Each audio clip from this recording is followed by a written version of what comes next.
How's it going, everybody? Welcome back to another stream. Hope everybody's having a wonderful, beautiful day. Guys, I do want to apologize. I am severely behind on the channel stuff, the video stuff. I don't even have the duels video that should be going about right now or sometime throughout the stream. I'll have to work on that right afterwards.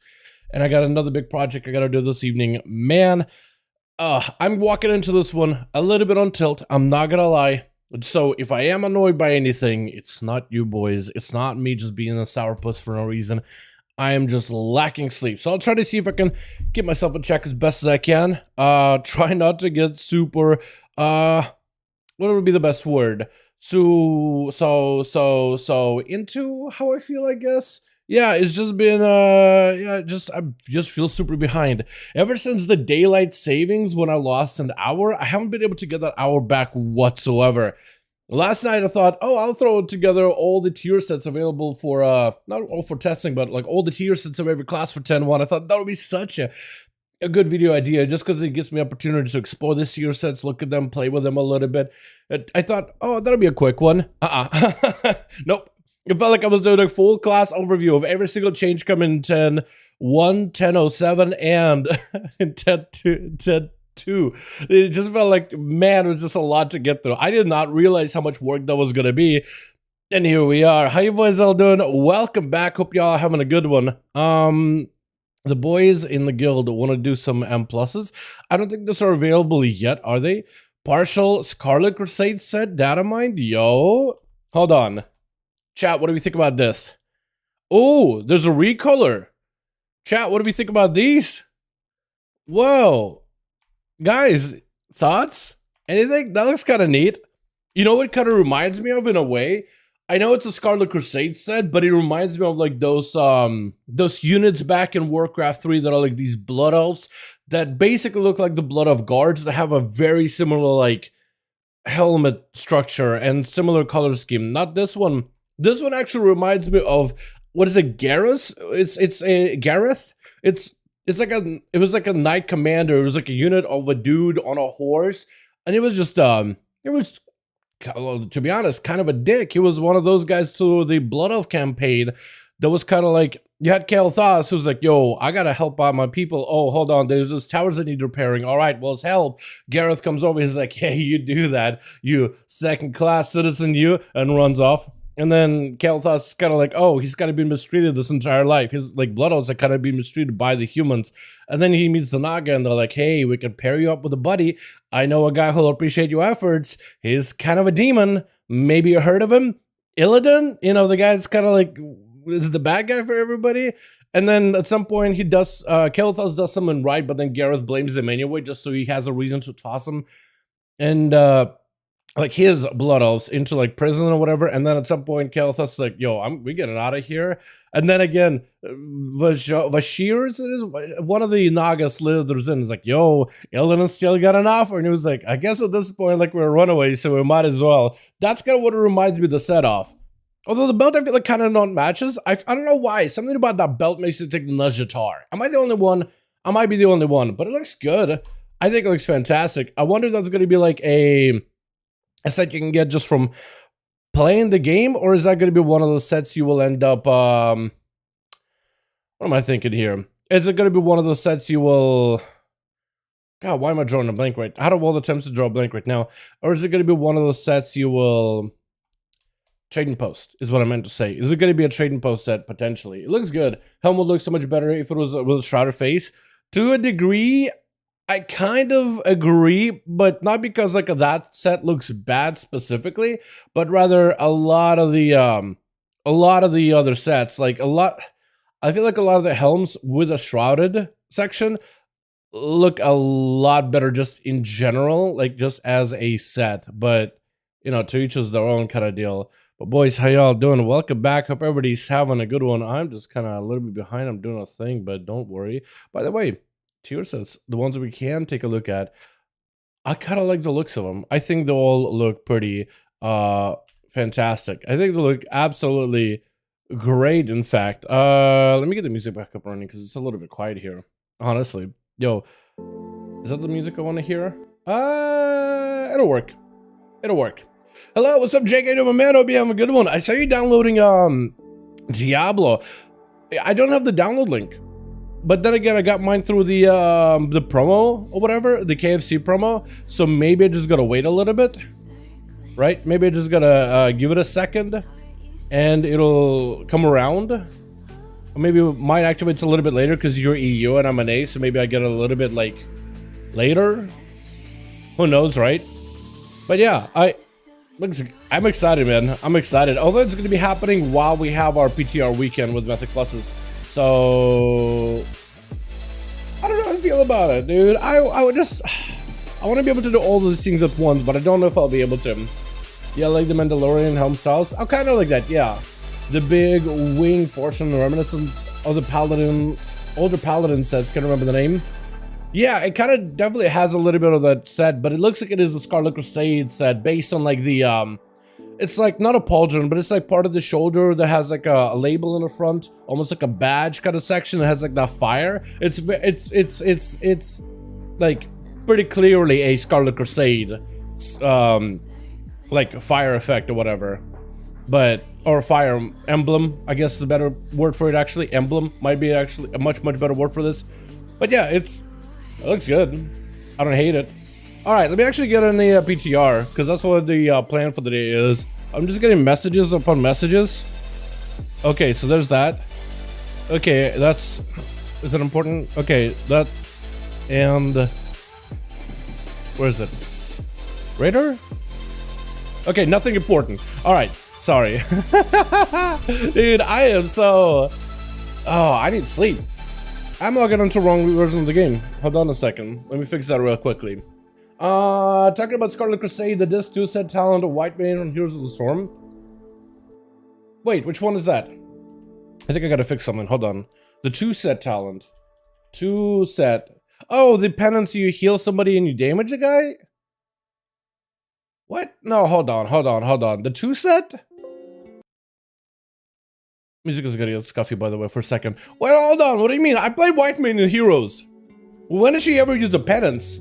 I know she has a beam ability, but I don't think you could do. So she has a natural atonement mechanic where you put pleas on people, right? Plea, and now they have atonement. And then you beam a guy and they get to heal people with plea. That's like normal atonement. But this one is just like you hit a guy with a penance, you heal a guy too. You hit an enemy with a penance, you heal a friend. You heal a friend, you damage a foe. Is that what you mean? The beam is penance? Yeah, but it doesn't have that. Maybe I'm being super specific, but like the specific tier set where I don't think she has a natural like, let me beam you and now you're gonna heal without. That's just atonement, isn't it? Pretty sure. I don't know. 30 talent or 16. I had a main for a reason. Hold on, because I play like it's such an obscure hero and it's such an obscure game, but I actually played it with guildies a lot. And I got that champion, we played mostly ARAM, but I got her a lot as a healer. Like out of all the characters. Hold on, let me actually see if she does have a town like that. Is that 4 or... What can I say town builds? You said 4 or 16. Okay, 13 or 16. Okay, we can actually peep it. Inquisition reduces damage targeted by 50. It's during last second hero reduces cooldown by 1 second. Basic text gives heroes in consideration of all zeals. 16 is going to be reaching 3 stacks to desperation. Apply zeal. Cast an Inquisition can chain to an additional enemy hero and near target, dealing damage. Afflicted enemies lose 10 armor. Hitting a hero with healing lash while they're being targeted by Inquisition roots them. Maybe that's like the early, because I know that they reward champions before, so maybe it's pre-rework talent you're thinking of? I'm gonna guess it's probably like a pre-rework. Inquisition is the damage penance. Yes. Yeah, but I don't know how that's the 2-piece tier set. Because it sounds like, I think you're describing the atonement mechanic, which is basically her same mechanic, it's just literally priest atonement. But this tier set specifically as like just a bonus heal with the damage of penance, or bonus damage with the heal of a penance. Again, I'm probably being too specific, man. I'm probably being too specific in my head. Or I'm not getting it. Which is likely, man. I'm not. I'm running like what, 2 hours of sleep, maybe, potentially. If you know what's up, Felipe, man, hope you have a good one. I want to test out the tier sets tonight, boys. I want to take a look at all the tier sets to find out which ones are the best, which ones are looking so good. Get you guys' opinions on them as well. That's what I really want to know. Garethos, that's the guy, Ryan. That is the guy, Garethos. Yeah, I didn't remember the name super well. How's the set bonus looking for Disc Priest, Resto Druid, and Fire Mages? I'm gonna go over them tonight. I'm gonna go hit some train dummies. I'll show you guys what they are like and test them out for myself. Wait, it's a double target penance. LMAO, not enemy Halley. I think we're coming to like an understanding, more or less. Like I think I know what you mean now. I think I know what you mean. It's funny though how they were like, all right, Disc Priest. All right, what do we add as a hero in Heroes? Also a Disc Priest. Chat. We got a couple tier subs we can take a look at. We got the Demon Hunter, only for Havoc. We got Death Knight with all 3. We got Mages with all 3. We got not Shaman, Brewmaster Monk. Who else do we have? I'm missing one. Druid. We got Druid tier sets too. By the way, Druid, something cool, extra. If you pick a Druid, I'll show you something extra unique, extra cool. Never seen before. You guys are gonna be excited for this one. I'm actually super excited for this one specifically. Chat, I'll let you guys decide what to start with, man. What do you guys want to see? Which class tier set do you guys want to see off the bat? Want to check out survival with a new talent set and tier? So the tier set for that tier is not available for testing right now. Let me pull up exactly which tier sets are available for testing, because I have a full list of classes available for now. They'll have more in the future. Right now they are a little bit limited on which classes can test the tier. Even certain specs like Protection Paladin can, Holy Paladin can, Retribution cannot, because the tier set is not implemented yet in the armor. Like, we know what it's gonna be, but it's not quite ready for testing just yet. So let me pull up exactly who can or can't. Okay. So this is the full list of classes who can or can't. They even put a blue post. All specs of Death Knights, Havoc, Demon Hunter specifically, but not the tank. All Druids, all Mages, the Brewmaster Monk, and the 2 specs of Paladins can test. Druid, Disc Priest, Druid. Okay, we'll do Druid. Druid is a lot of fun, actually. I don't know how I feel about the Feral Druid tier set, but the rest of them are not bad at all. Also, it looks, where is it? Gorgeous. Oh, look at this thing, dude. It looks so good. Oh my god, it looks great. Oh my lordy, dude. I might just have to go to a Stormwind to pick up some PvP armor, just so I can have better gear than what I'm currently wearing right now when it comes to testing this thing. I've done the triple target regrowth, haven't you? You've done the triple target regrowth. I haven't done the triple target regrowth, so that'll be a talent that I would love to test. I haven't tried it. I heard the Feral one changes the way you're played. Does it really? So I haven't really messed with it. I know that it gives you like comp points as you auto attack, as you build up a stack of proc. I imagine you would want to play a build that gives you a chance to proc haste. Like, haste as a stat probably becomes a lot better because you can auto attack faster. At least that's what I'm guessing here. Haste probably becomes a lot better, but I haven't really got to try it too much because there's not too much auto attack interaction with Feral Druid. There's not a lot of ways to increase it. Yeah, show you that build. Okay, sounds good. That would be fun to try. Because I'm in a Dream Grove, but I'll probably have to go like somewhere else outside of Dream Grove. We'll probably go to, let's do this, let's swing by, let's go to Stormwind real quickly, or just Portugal Draken. That'll work too, honestly. We don't have the best gear on this character specifically, but like, it'll be good enough. We can at least try stuff.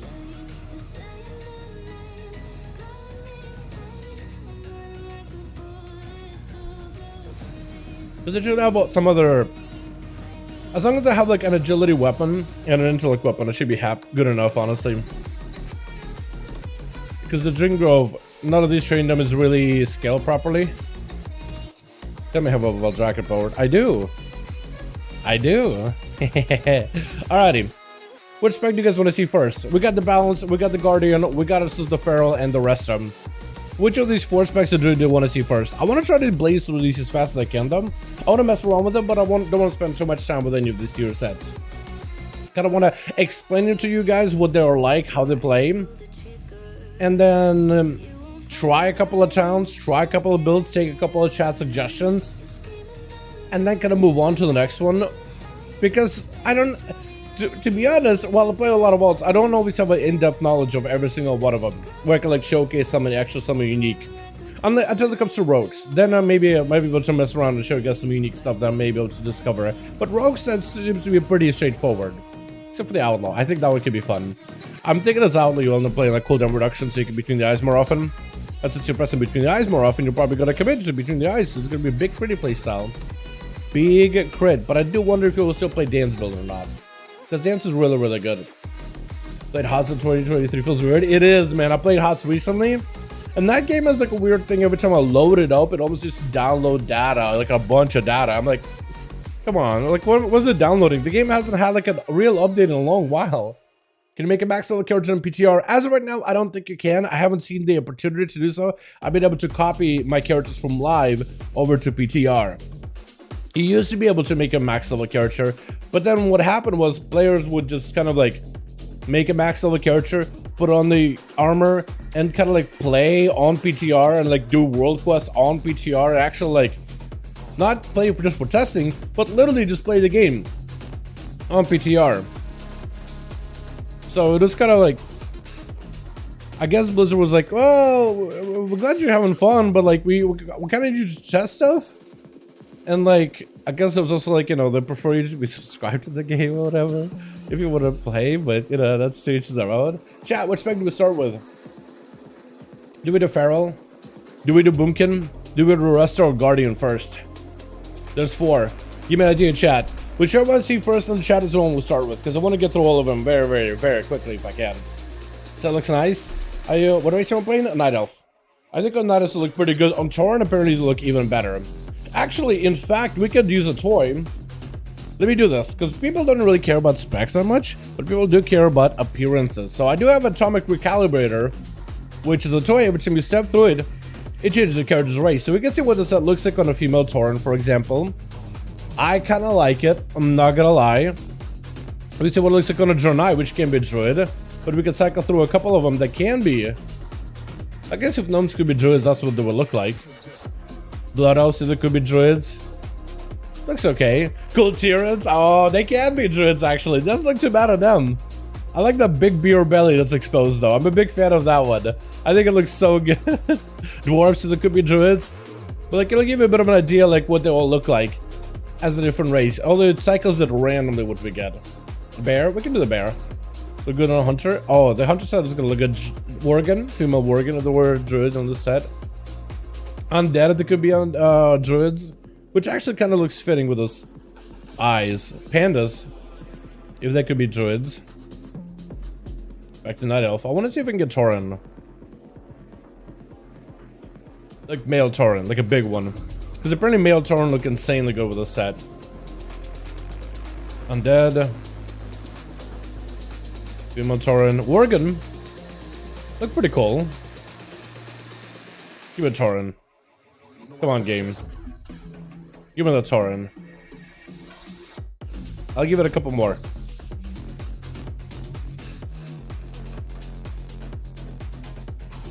Tauren? I'll give it like 4 more. Okay, 3 more. 2 more. 1 more. Okay, 1 more. Oh, come on, dude. Give me Tauren. We'll give me male Tauren. Oh, this is ridiculous. I was hoping, man. I was hoping maybe I'll be able to line it up properly. Now I'm committed. Now I'm committed. Yeah, we'll start with the bear. Bear animations look insane, by the way. Come on, Tauren. Please. Trolls are good. While we're on topic. Okay, literally the last one. Okay. Alrighty. Alrighty, game. Alrighty, video game. We'll start off with the Guardian Druid. Guardian Druid is pretty straightforward, but you're gonna love the Guardian Druid animations. So, if you play Guardian Druid and you play the Werebear, you will actually notice they have different animations. Like, between Swipe, if you were to log on live and look at the animation of Swipe, Thrash, Maul, all of it is the same. He does not do this uppercut though. So there's a couple of new animations available if you play Druid. Let me see. Let me just hit this guy, I guess. Get the sounds up and running.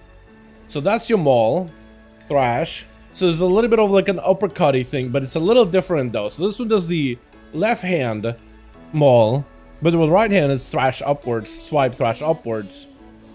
And then when you do Maul, proper Maul, he does this like top down slam. It looks so good. Look at this. Imagine just like going straight up, just full gorilla mode on somebody. And then if you want a Moonfire, he actually slams his paw in the ground, which causes a Moonfire to happen. It is so cool. It's almost like he chucks out a Moonfire. It's so good. Hey, so what trying to game as a new player? Yes, definitely. Especially in Dragonflight. This has probably been the most, oh, hey! Wicker, how you doing, my guy? So that's what a Tauren Druid looks like, by the way. He's probably checking out the fact that I got new animations. I posted these on Twitter, by the way, if you want to check them out.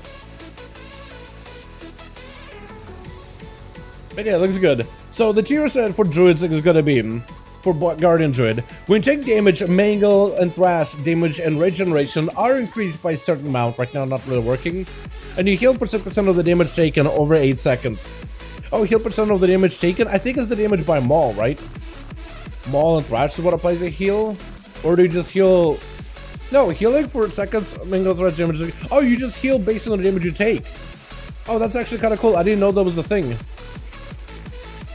Oh, that just scales upwards. Look at that. Now it's a 10k heal. Or supposed to be a 10k heal. That's kind of neat. Nice. I like it. So I didn't realize that was based on Thrash and Maul damage. So that's actually based on damage you take. So the harder you get hit, the more you heal. That's kind of neat. That's going to scale up super well. So if you take a big hit, you just get a big heal. I think it press the friends of region. You got this heal over time with this other heal. That's passive healing. Reverse stagger? To a degree, I guess. To some degree, I can kind of see it. Like, we can see the healing of this thing. It's kind of decent. Like, but I'm not really like trying to like super hard heal myself with all these other abilities. So I guess it could be a little different. Then you have the 4 set. Maul damage is increased by 20%. Also applies for Raise. Maul and Raise hits 20% harder. Cast an Iron 4 or Maul / Raise. Increase your maximum health by 3% for 12 seconds. Stack it up to 5 times. So you see this buff way up here. Indomitable Guardian. Where every time I press my Maul or my Iron 4 abilities, it just increases my health up to a maximum 15%. So altogether on a 348 Druid, I have about like 500k. Pretty close to 500k. But it's pretty decent. I mean, you get a heal, you get more max health, you get a bit more survivability that way. It's very simple tier set, but it kind of encourages like a bit more of an aggressive play. Especially with Maul and Thrash, you'll want to use them as often as possible because it gives you a ton of resources and you summon in Rage, so then you want to press Maul more often. So then builds that are all about the Maul, Thrash, Raise, or maybe even the build that's all about after the Wildfire becomes just that much better, that much easier to play into. And I imagine you would maybe want to play into like Thrash potentially, since that damage is getting buffed up. Maybe Ursa's Fury when you're mauling all the time, raising and thrashing. Maybe Ursa's Fury naturally gets better, which gives you protection against like magic damage and physical damage, but also you have a bigger health pool, which lets you mitigate magic damage and physical damage better. It's like a way to mitigate all sorts of damage. So it's pretty good. So brother, what's up, CW? How do my man? Next back, boys, hit me with it. Feral, Boomy, or Guardian, or Resto, because that's about everything Guardian's got. It's pretty straightforward, it's pretty simple, and maybe there's gonna be some synergies with like, you know, say like Maul. Everything above Maul is probably gonna be more effective with Vicious Cycle, Tooth and Claw kind of combo, Anti-and Savage, maybe with a Raise and AoE, but also like what, not main, Mangle? Everything above Mangle is probably gonna be a lot more effective too, right? Guardian will suck with you cleave people, with Gore procs, Vicious Cycle, the combo back and forth. Maybe even like Soul the Forest, but pretty straightforward like setup, honestly. Thrash, so it may make druids go less of like full Arcane Bear, maybe more of a physical bear focus, but we'll see. Has Resto Challenge changed, or I have not played druids in pre-patch? I don't know if the rest of, I know Resto druids have changed. I think at some point, but I think it was mostly the Iron Bark buffs, or Nurture got buffed quite a bit with supporting talents as well. Boys, which back next? Feral, Boomkin, or Resto? But yeah, Jason, I'd say it's worth coming back to the game, especially for 1007, because you're gonna have the new island. It's called the Forbidden Reach. There, you're gonna have it's like a whole zone where you can catch up in gear very, very quickly. So if you're coming back to the game, you'll go through the story stuff, and then you could kind of jump into the new zone immediately and catch up in gear very quickly. Boomy, Boomkin, I believe, is also another like really easy to play with tier set, but I'll go over it really quickly. Okay, so that's bugged. Cool. Intellect. Did I have the intellect stat the entire time? Either way, them. Oh. Well, the helm looked a little weird. And the bouncer for a second. Alrighty, so their tier sub bonus for Boomy is Sunfire radius increased by 3 yards. Sunfire, Moonfire, and Shooting Stars damage is increased by 18%, which is good for single target and AoE. It's just like a nice little passive buff that does support more of like damage over time gameplay. Shooting Stars have a 20% chance to instead call down a Crashing Star, dealing bonus astral damage to the target and generating 5 astral power. So I want to see how much damage those things do. They're supposed to do about 4 times the damage of a normal star.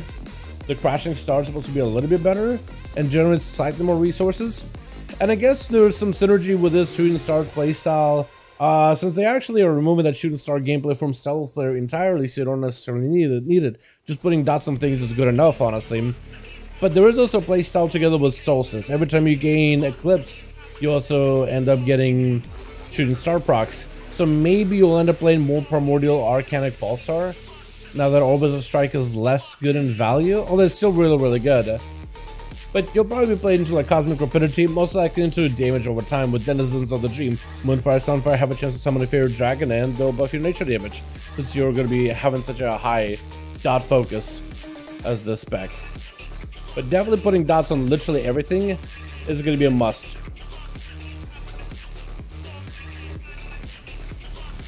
I'm going to try to see if I can just kind of rain stars as much as I can. Try to keep things dotted and see how much damage all that does.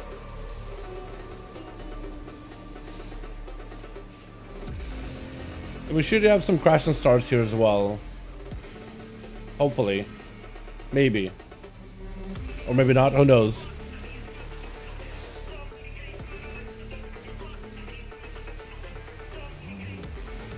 Trying to make sure all of my moons do stuff. All of my dots do stuff.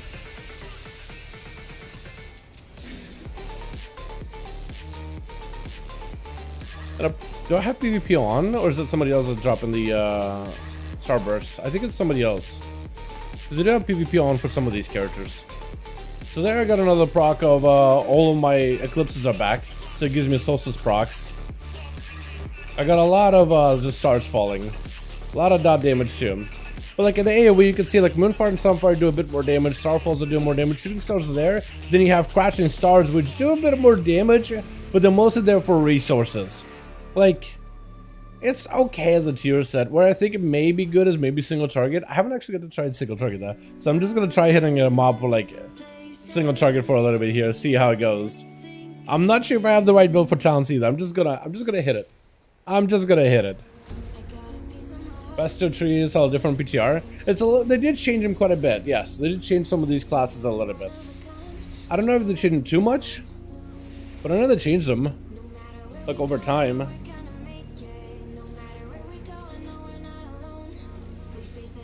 Also, it's worth remembering this character does not have a lot of gear. This is not the most gear right now.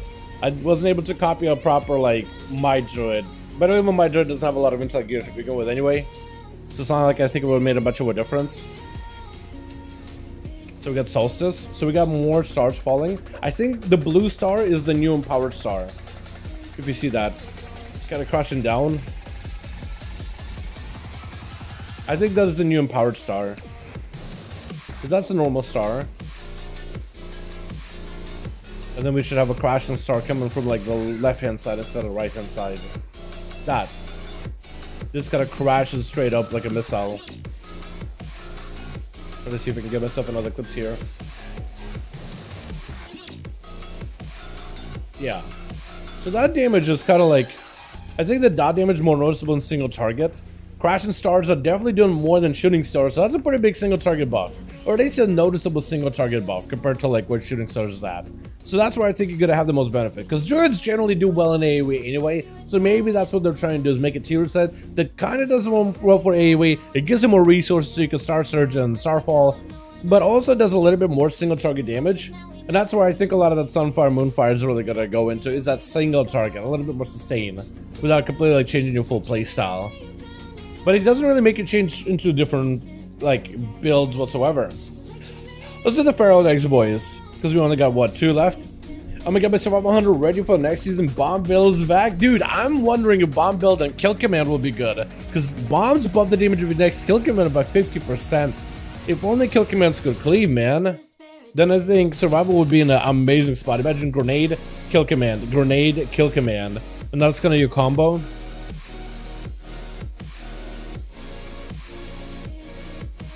Alright, so the Feral Druid tier set, it's kind of a weird one. It's an auto attack tier set. There are some tier sets in here that are straight up just auto attack tier sets.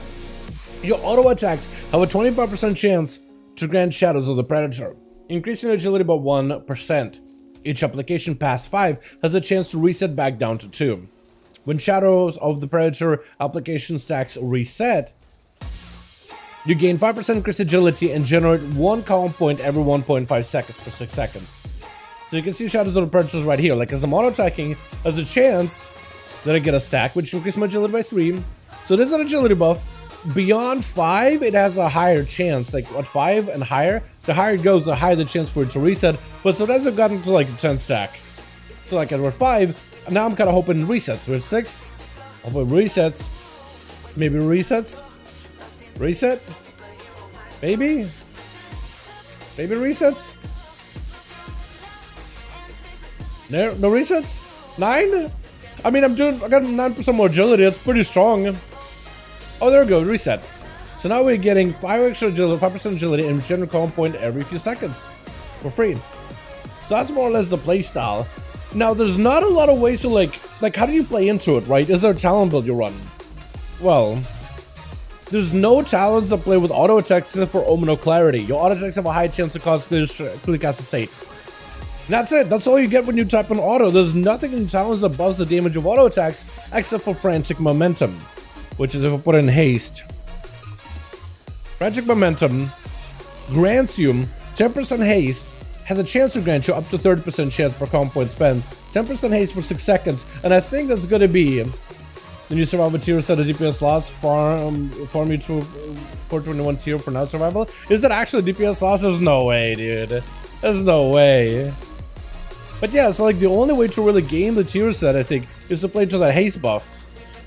Like I can't really think of another way. So maybe if you can go for like a bunch of berserks, a bunch of damage, bunch of like maintaining this buff for as long as possible, then I think as a Feral Druid you may be able to get yourself quite a bit of damage.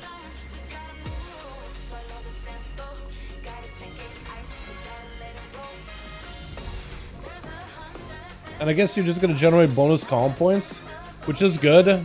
Like that calm point generation is kind of nice if you can get yourself like proccing. But you're really just hoping for that Frantic Momentum to like, keep proccing for you. And I think right now is the only way to really like play this tier set, right? I can't think of a different way of like playing it. Like there's no way to really game it to make it work better for you. Like the calm points I'm getting right now is pretty nice, so I'm kind of want to slow down, make sure I'm spending them properly. So there are going to be moments where you want to slow down, let the calm points build up naturally. But outside of that, you're just kind of trying to keep bites and trying to spend finishers, looking for that haste block. Maybe you'll play into like a gear that has more haste on you, like rings with haste. For all we know, or maybe look at chicken that gives you giga haste, or like an auto attack focus somewhere, somehow. Who knows? It's really hard to tell. But right now I'm trying to see if I can get those haste procs. I'm trying to see if I can get any. And I think you might be able to actually track to see how many calm points this tier set generates. But I am probably over-generating calm points, aren't I? Like, the extra calm points you get is kind of nice, though. They're pretty consistent. I've gotten quite a few. So you do have to slow down as a Feral, where normally I feel like the newest version of Feral was more upbeat and fast-paced. This one is going to want to slow down, let the calm points kind of come in over time. So you're not going to want to just spam. Because right now I got 3 calm points generating. I need to spend them very, very quickly so I don't over-generate. Hold on. Oh, apparently I had enough already. I thought I would have one more tick of calm point generation. But yeah, current PowerPC is really strong. 51% of damage single target is Mongoose Bite. Sure, it is quite a bit strong, but I'm okay with them changing it up a little bit. Like as long as they tune this one properly, I think it could be good. Is there Sims for it yet? Has anybody done the Sims for that set? Because it said it's like a DPS loss. Has anybody simmed it? Or is that like a meme? Or are we just memeing right now? Yeah, so like going for this tier set here, I want to see how much calm point generation it offered. It should be resources, yeah? resources. Other calm points. Doesn't really go into like energy, rage, other resources. So it doesn't actually say like how many calm points or what generate the most resources of calm points, which is kind of lame.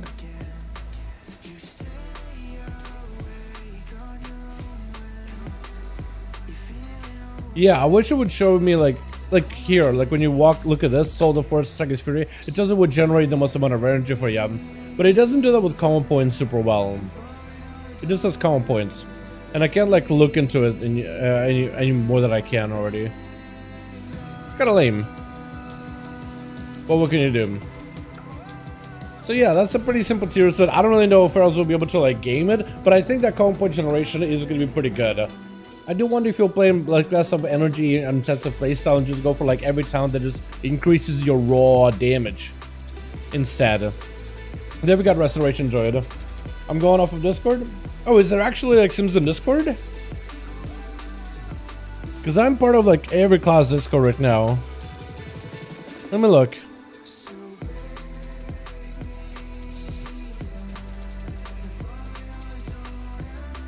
Time Mine, mega garbage, both performance and the way it works. So no sim, but Time Mine doesn't like it. And Time Mine does play a lot of survival, so it's not like their opinion doesn't matter.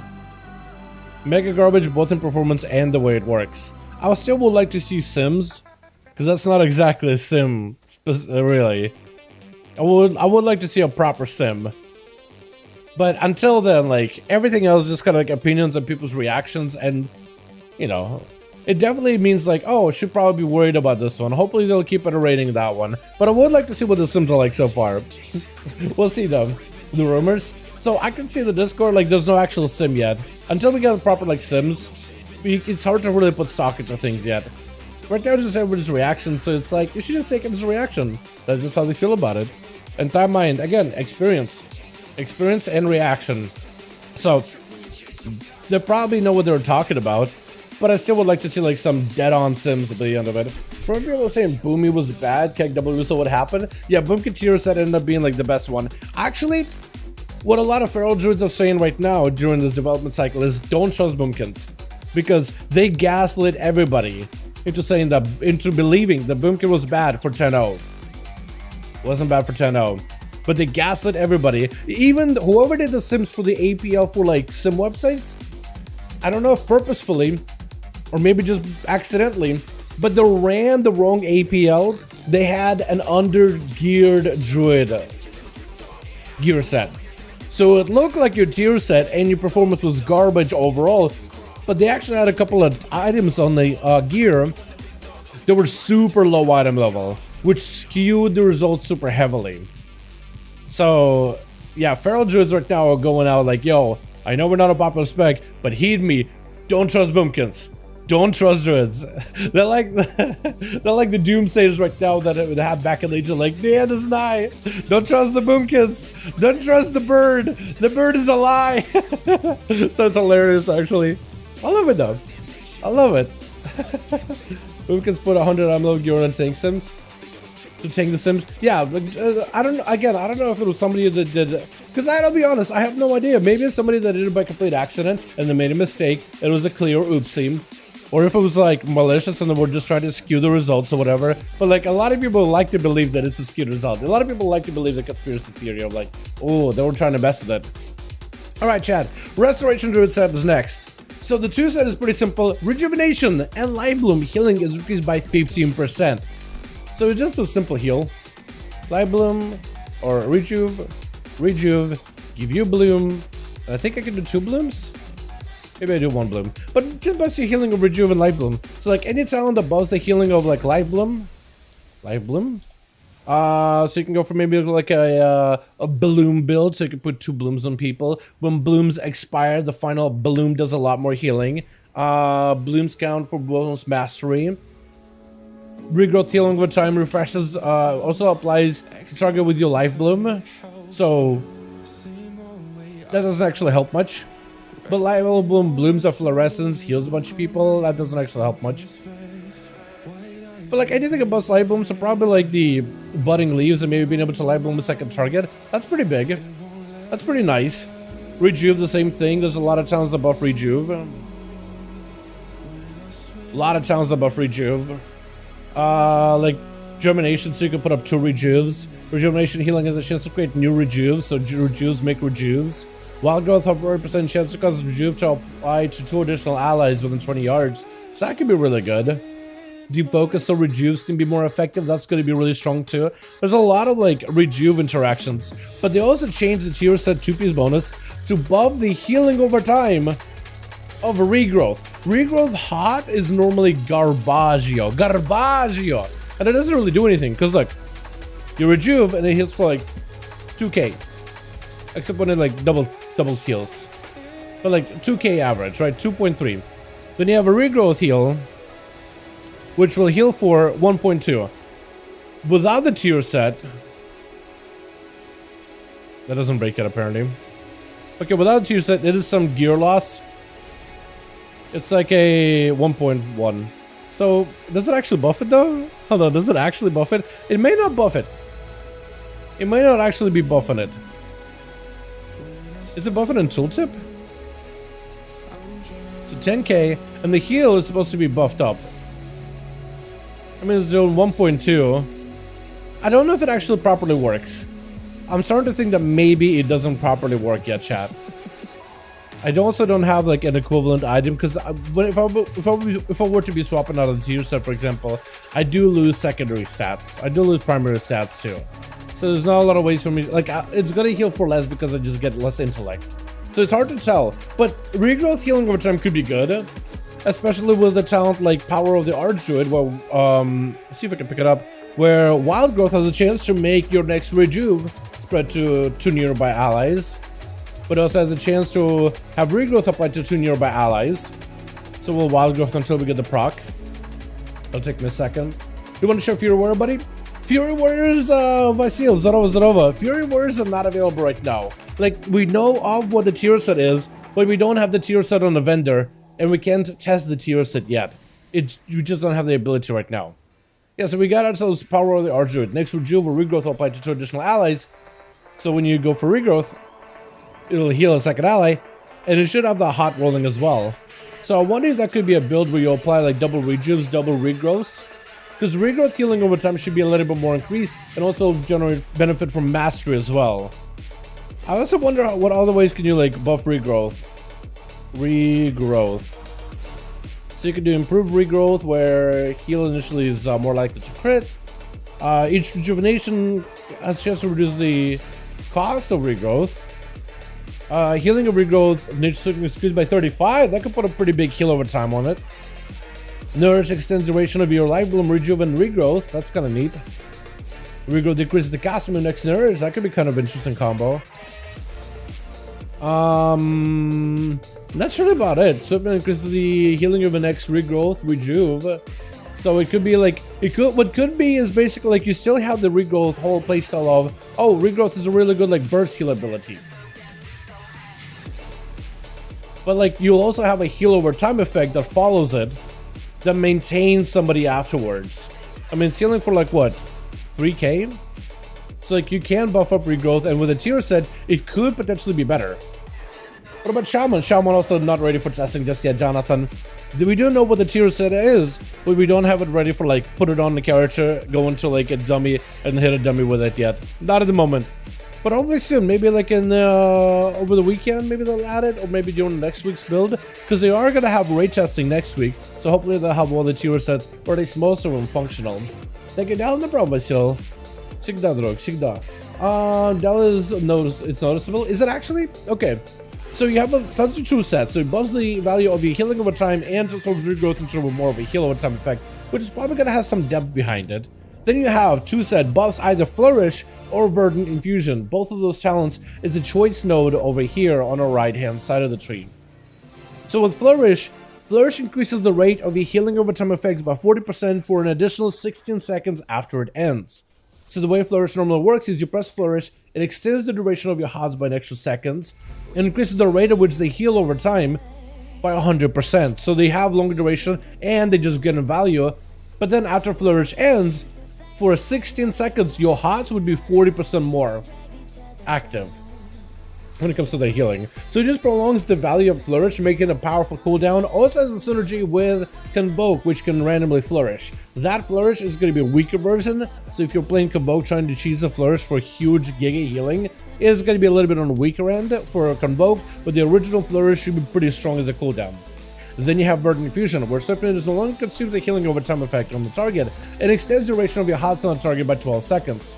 So normally you would want to use Swiftman if you need to really burst heal somebody in a single go. Maybe in Mythic Pluses, maybe if you're tank healing in raids or something, or maybe in PvP. And in that regard, your fourth set will buff Verdant Fusion, where Swiftman target also takes 15% more healing from you for 16 seconds. So one plays into that group healing effect and it buffs that value, which seems really strong honestly.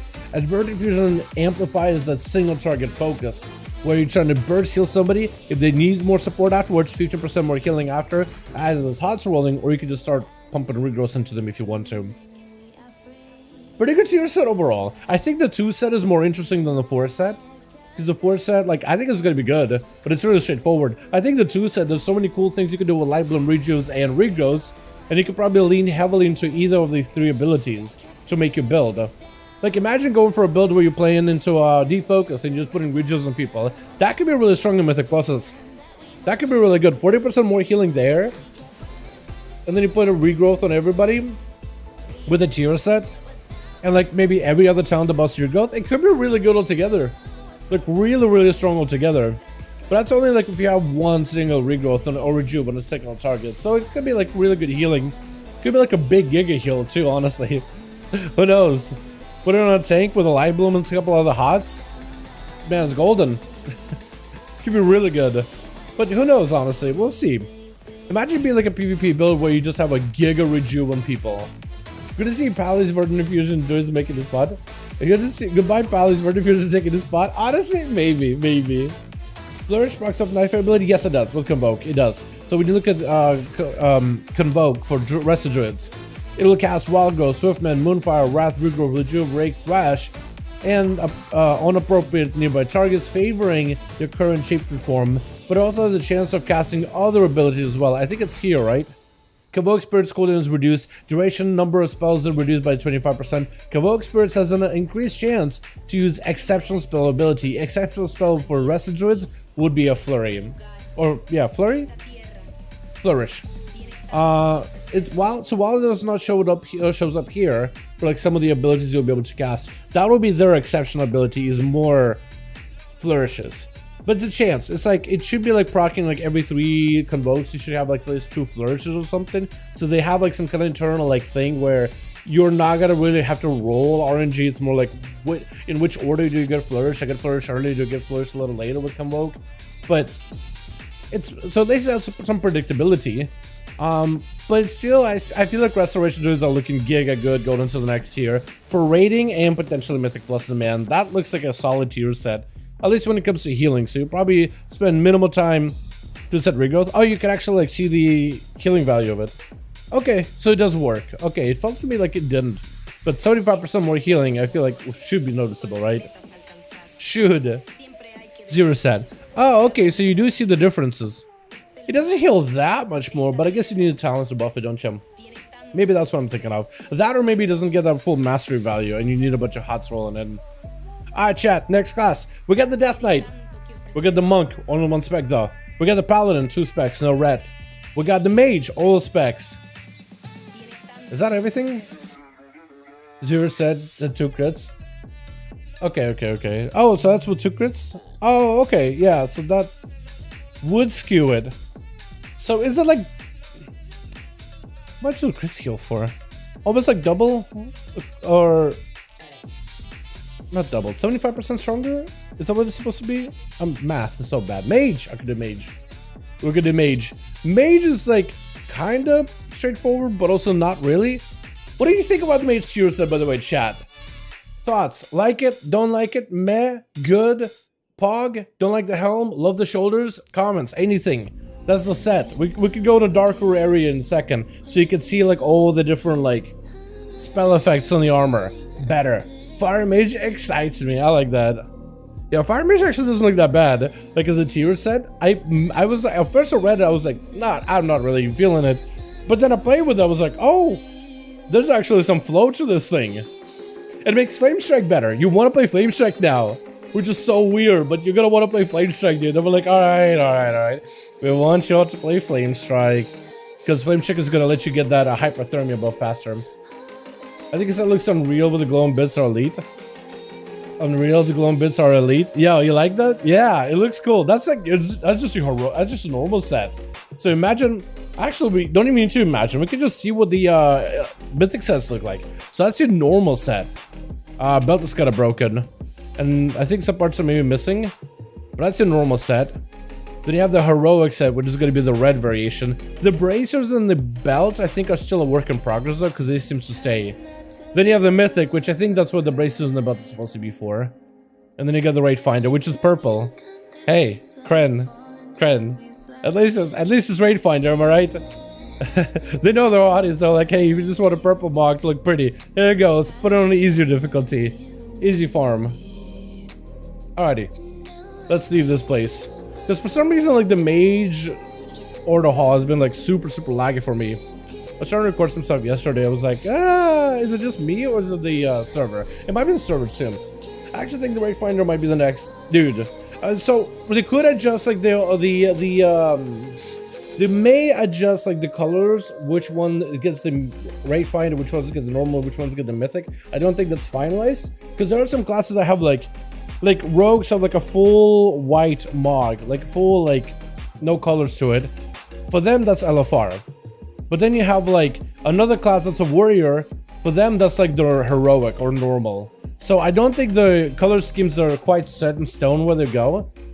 Like which of the recolors are going to be mythic or whatever. They have, I think, some idea which ones are going to be there. But a lot of them I would imagine are not final. Don't like raiding, so it's perfect. Actually, I think raiding in this new raid might be actually really fun. Raiding has actually been like really good in this expansion so far. I enjoyed it at least. Chat, which spec do we start with? Frost, Fire, or Arcane? Because Arcane I can kind of sort of get into. It's pretty easy to get into, pretty easy. Fire is the only one where it's like there's a little bit of like depth to it. Frost and Arcane are both pretty straightforward. I mean, they're both going to be good.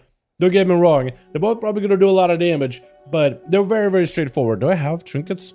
Did I kill my trinkets off? I am stupid. All right, hold on. Well, I gotta go just pick up some trinkets. I'm Porto Ogamar. Got some trinkets and go back to Waldraken. BRB. Chat, which spec you want to see first, man?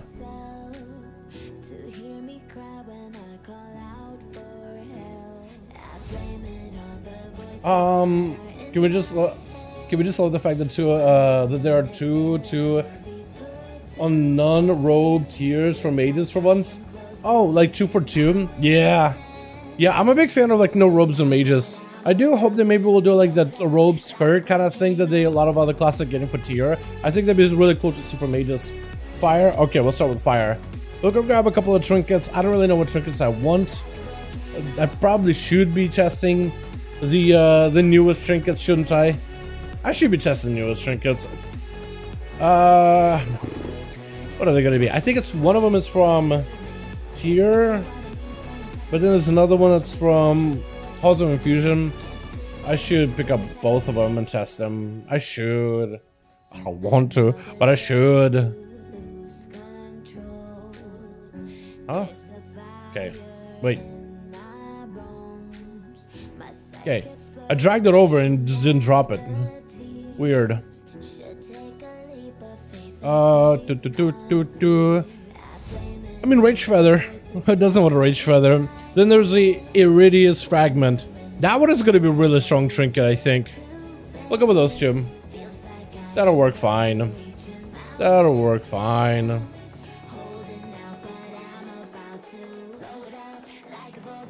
Whetstone as a mage? Imagine.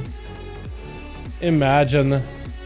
Although, if Whetstone did like magic damage, I imagine it could... What if they did make Whetstone physical but also scalable? Because imagine like you get combustion and you're just constantly critting with a Whetstone. How good would that be? Does Grief Torch, can you apply that as intellect? I don't think it can ya? Probably not. That a Fire Mage is weird because it's fat dump with mastery? There's no way. Hold on. If I look at sub creation and I see Whetstone as their trinket, I'll be very surprised. But maybe just for the mastery. Hold on. Is this real? We'll do it live.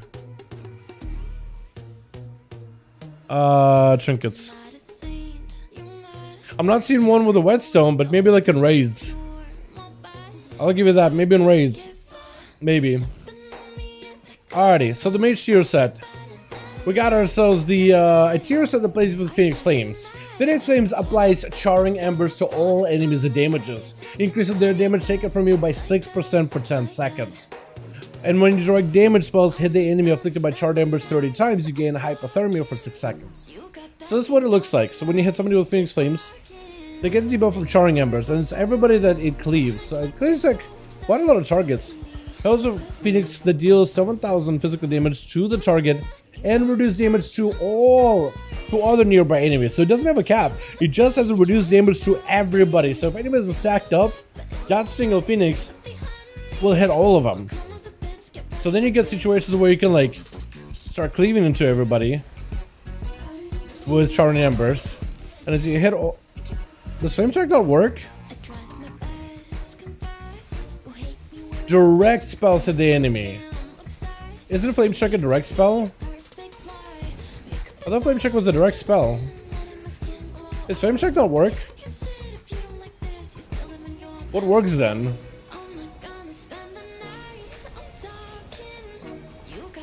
Does Flame Check work? No, Flame Checks apparently don't count. I thought Flame Checks would count. Huh. Well, I'm a little disappointed. What about Ice Nova? Ice Nova I think does count for all of them.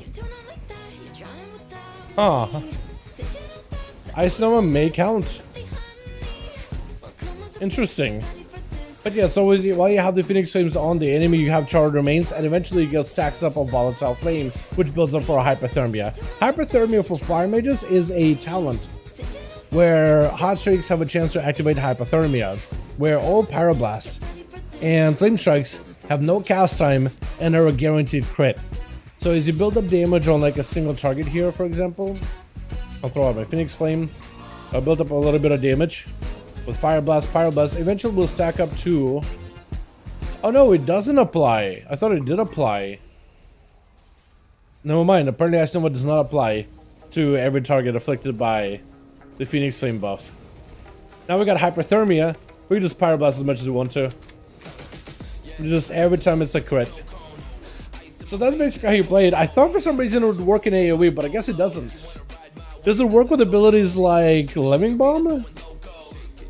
That's a good question, actually. Hold on, I want to try it now. What abilities does it work with? Does it work with the knockback effect? Maybe? Let me do this, just so I can see my UI a little bit better. Okay, that doesn't work really. We do this.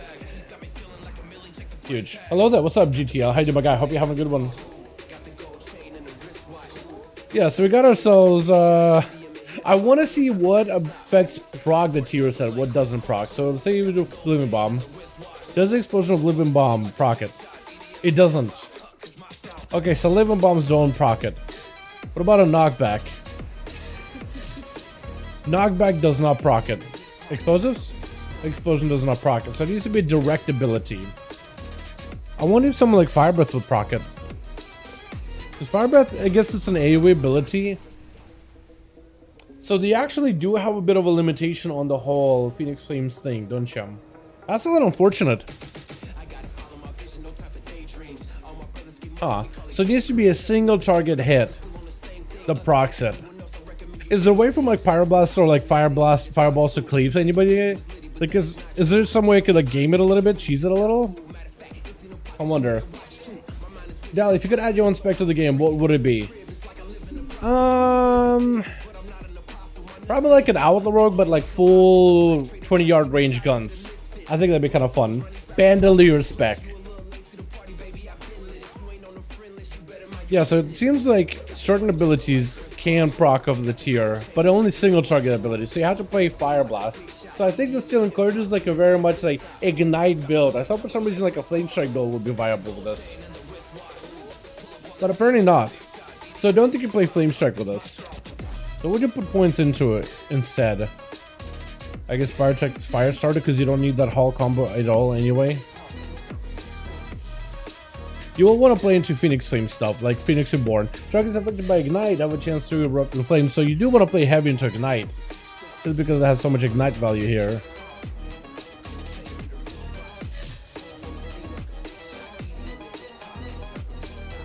Yeah, let's try to see if we can just go for like a big ramp and see how well this works out. Let's see if we can go into big hypothermia combos. How do you even play this thing anymore, dude? I don't even know. Hold on, I need 2 Phoenix Flames in the opener. I need 2 Phoenix Flames as soon as possible.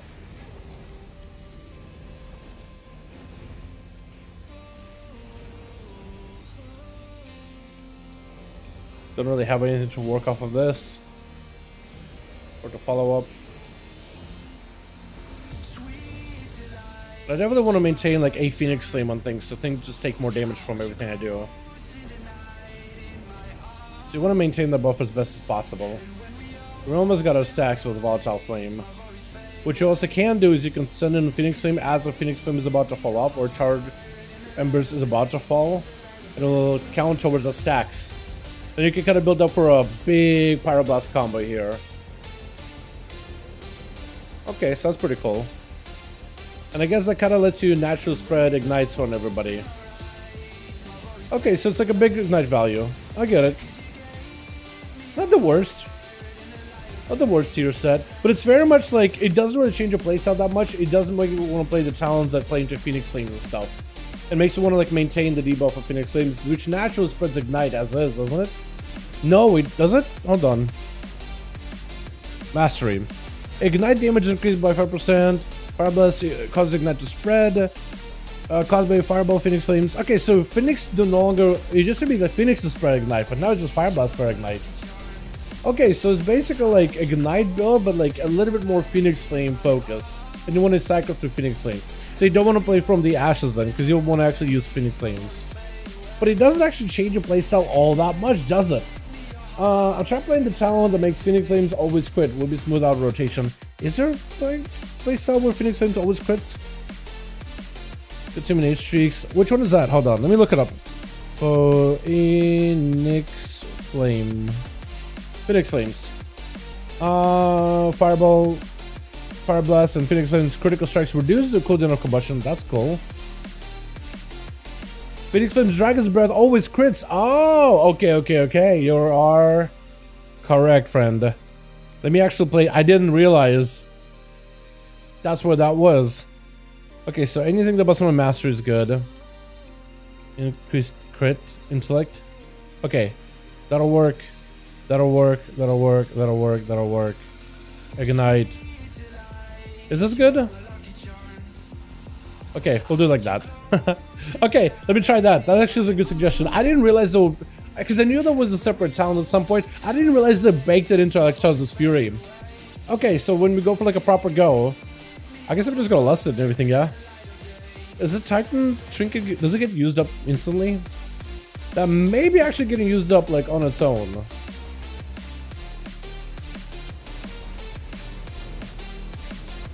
Try sending out one more Phoenix. I am probably sending way too many Phoenixes though. I probably don't need to be sending out that many. I probably need to measure them a little bit. But I'll try to see if I can send out a Phoenix while I oh! That does let you ramp up quicker. Having a guaranteed crit? I like that.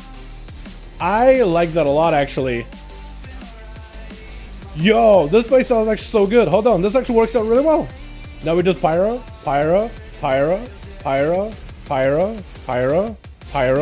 Phoenix is back up. You just go. Oh, that's actually so good. I'm probably playing it incorrectly, so please don't mind me. Just be like, oh, Dallas having some fun. Oh, what a cutie patootie you. He will learn one day that he's actually trash at the spec. How dare he play my main incorrectly? Blasphemy. So please just be kind with me. That actually feels really good. You are correct. And the damage also feels kind of okay. I'm really bad at juggling my Fire Blast, though. Really, really notoriously bad. I mean, okay, so it's a bunch of crit on top of crit. I probably don't want to be doing that, right? I probably don't want to be in Combust while I'm critting. It's just like all guaranteed crit anyway. It probably is like the worst combo you could have had. Me executing the worst combo out here. Yeah, so this feels pretty good. You just constantly go. It's like an unlimited ammo and CD. Basically, yeah, you're right. Basically unlimited ammo and CD. So combustion. Isn't there a talent build where... Yeah, you probably don't want to... So combustion grants mastery equal to 80% of your critical strike. But this doesn't actually give you like 100% crit or anything like that. It just makes certain abilities 100% crit. Yeah, you probably don't want to synergize those two together. You probably want to keep combustion away from hyperthermia.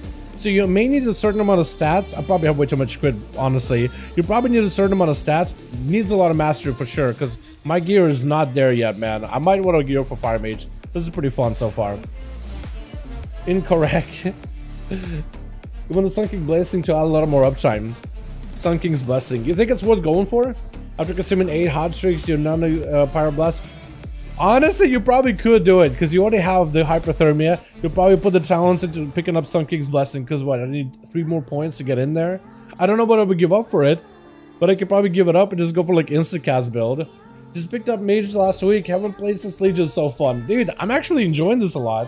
I haven't played much besides Arcane.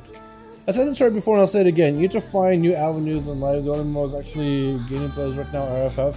An old school RuneScape, that should be something. Old school RuneScape?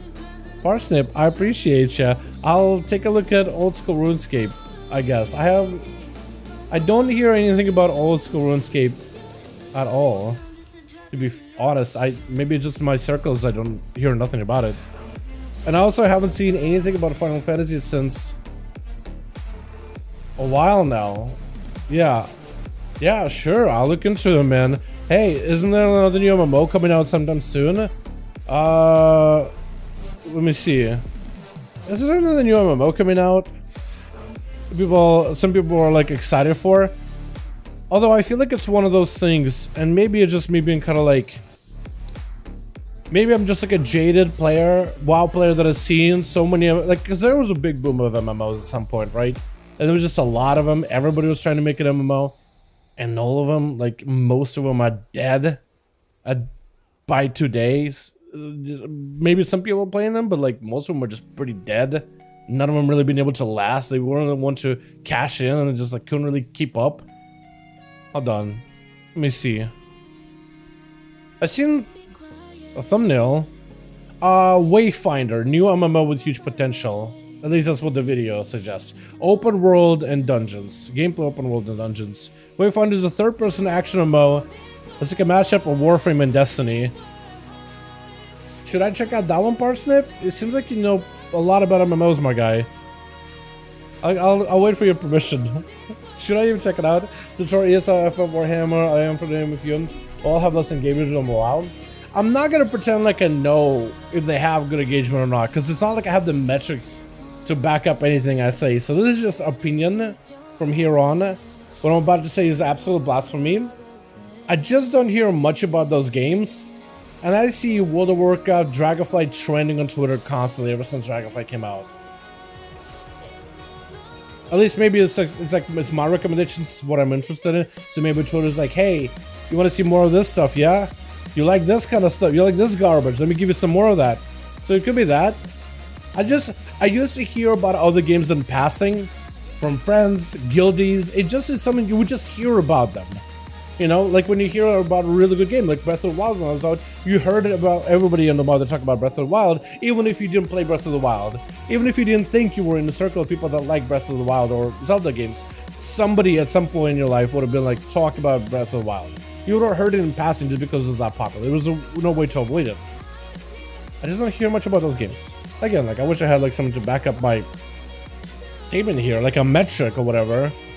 But that's my opinion though. I just don't hear much about those games. Maybe they're really popular. Maybe ESO for example, maybe that game is just blown up.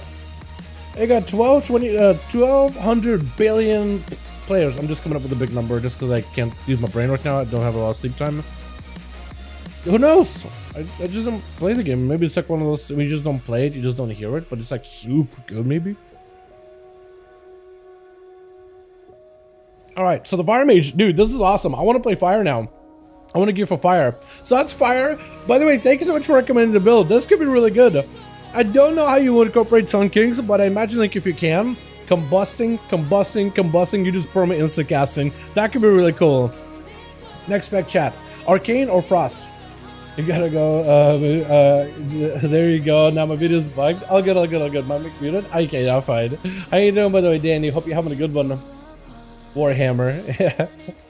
Sorry, remember you did it? Destiny Warframe had a kid. Is that some MMO? Is it good though? I haven't played that game whatsoever, but like that's the only thing that got recommended to me.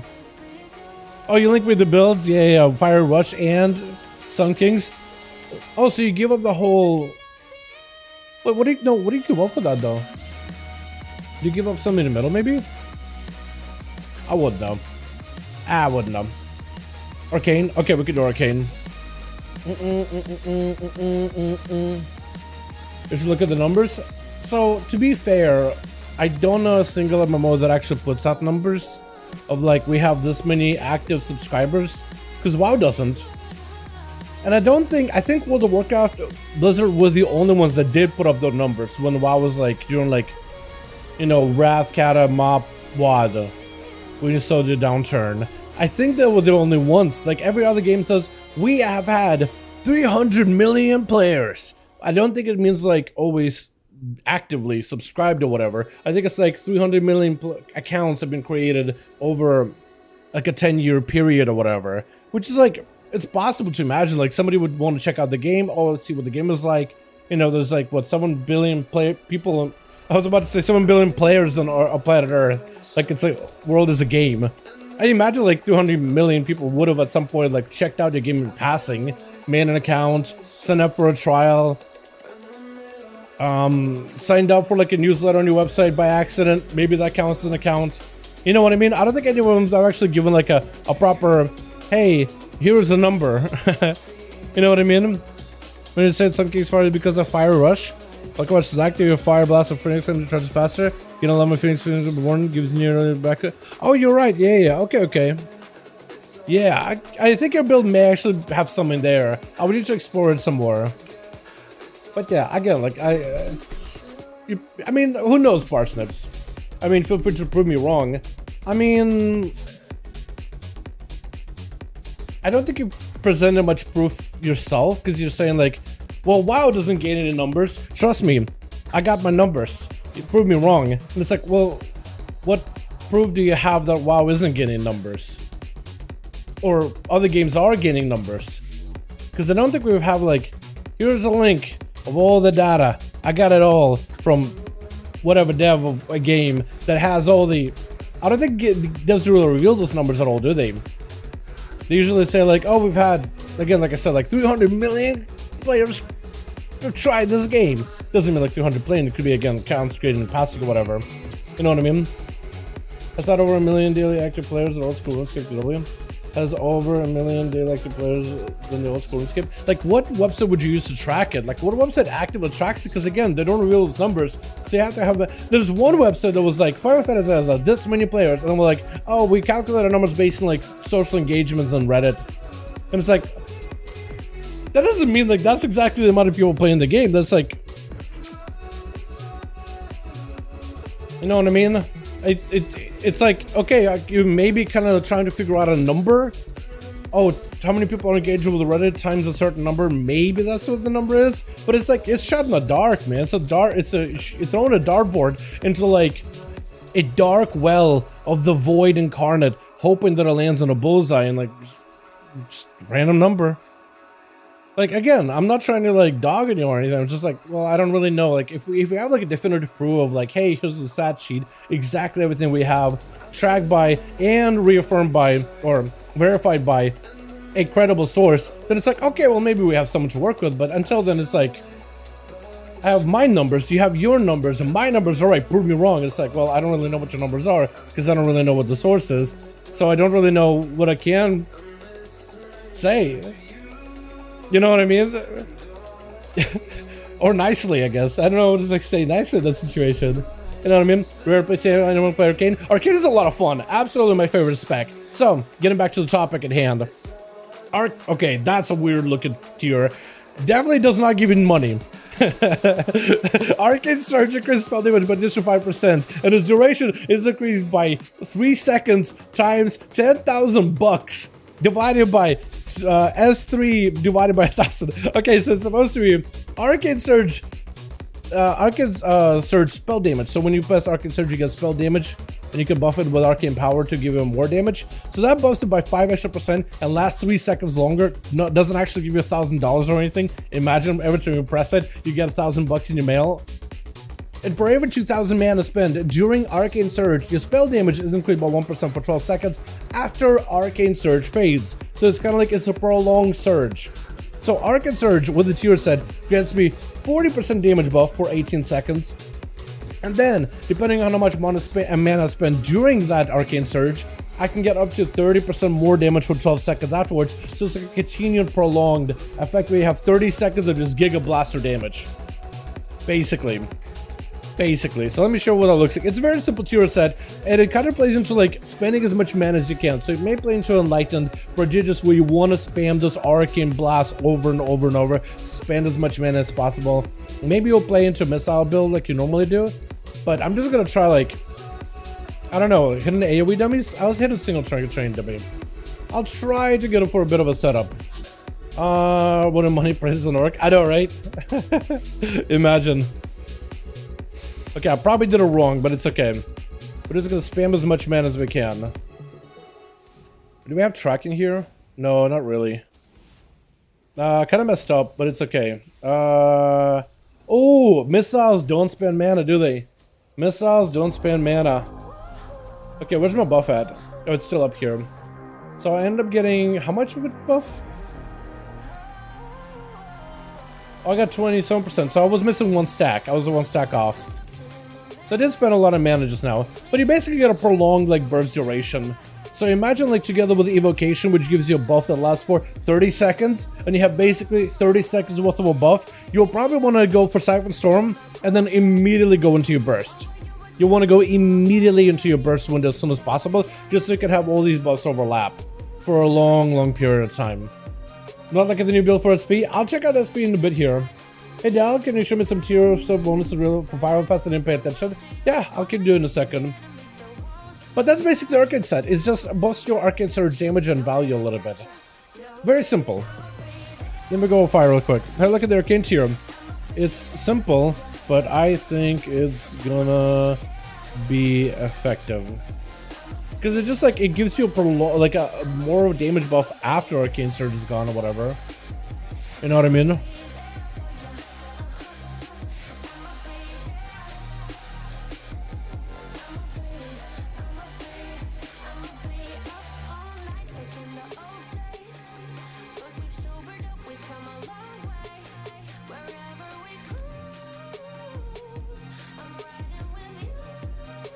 Crazy for PvP and for a bit a bunch of stuff in a small window. Yeah, it's gonna be good. Kinda like a meta, but for Arcane Mage. Though big mana spending requirement. IDK if that's doable, if a warrior is sitting on you whole time. But I guess you can just spam explosion to spend mana too, until you catch a break. Oh, true. Yeah, that's gonna be good as well. Yeah, precognition being baseline or in gear is also gonna be a really good term. What's up, normal material set so far? I'm an arms main, and the 4 set sounds very underwhelming. I'm hoping it'll be exciting, Jesse. I am hoping that it will be good numbers-wise, because there's actually quite a bit of slam interaction. I'll take a look at the warrior stuff, and I want to talk about warriors specifically after this.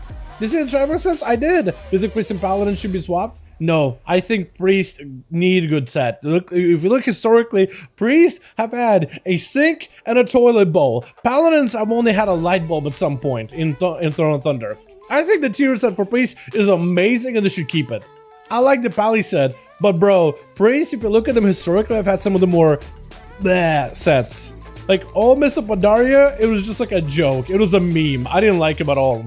Warlord's General set's kind of turned around a bit, but I don't think so. I know there's a lot of Paladins that have a Priest set envy right now because they're like, oh, it's so good, but oh, it's so close to Tyrael from like, is it Tyrael from Diablo? But it's not quite there. You know what I mean? Yeah. Yeah.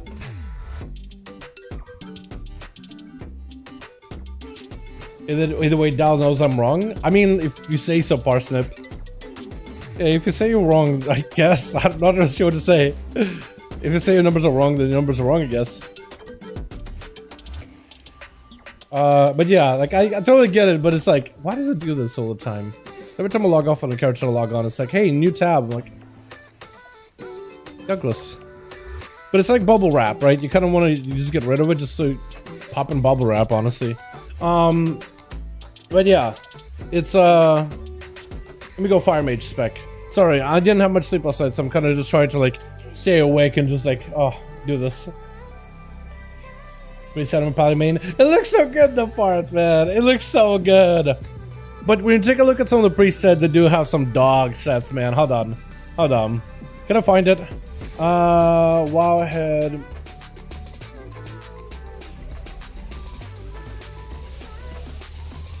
The fire set for the fire tier set is Phoenix Flames applies charring embers to all enemies and damages. And the way Phoenix Flames works, it'll hit the main target and it'll splash to everybody nearby, so everybody will take that damage buff. And 10 seconds lasts for quite a while too.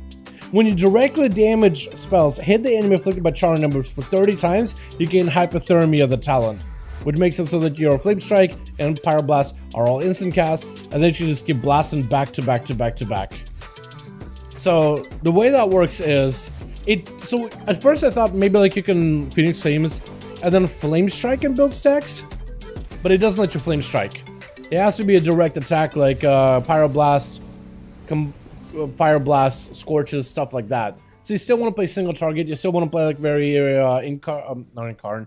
Incinerate heavy, but it's a really good set. It's a really good set otherwise. It just, I do want to show you what Warrior may look like. I have some hope in it though. There is some crit interaction between slams and stuff. I'm hoping it'll be enough. I'm hoping. It's kind of like, maybe. Hunter set, rubbish. I don't hate the Hunter set because it makes me think of like Monster Hunter. That being said, yeah, it's the tier sets I'm hoping get changed, but the set itself I don't think is the worst. I like the shoulders. I like the, I guess the simpler look for it, but I will agree with you. Like that set hasn't looked the best. Like Hunters, they have some misses in some of the sets. Some are awesome, not all of them though. But let's take a look at the history of the presets, by the way, Barth. Because I know, like as a paladin, you feel robbed, but look at the presets, man, and we'll take a look at paladins. So preset 1, okay, looks like a church bishop thing. All right, we got tier 2, which looks like kind of similar, you know, like you're gonna notice a lot of priests have like the shoulders, some kind of like a thing behind their head, but usually just like a robe.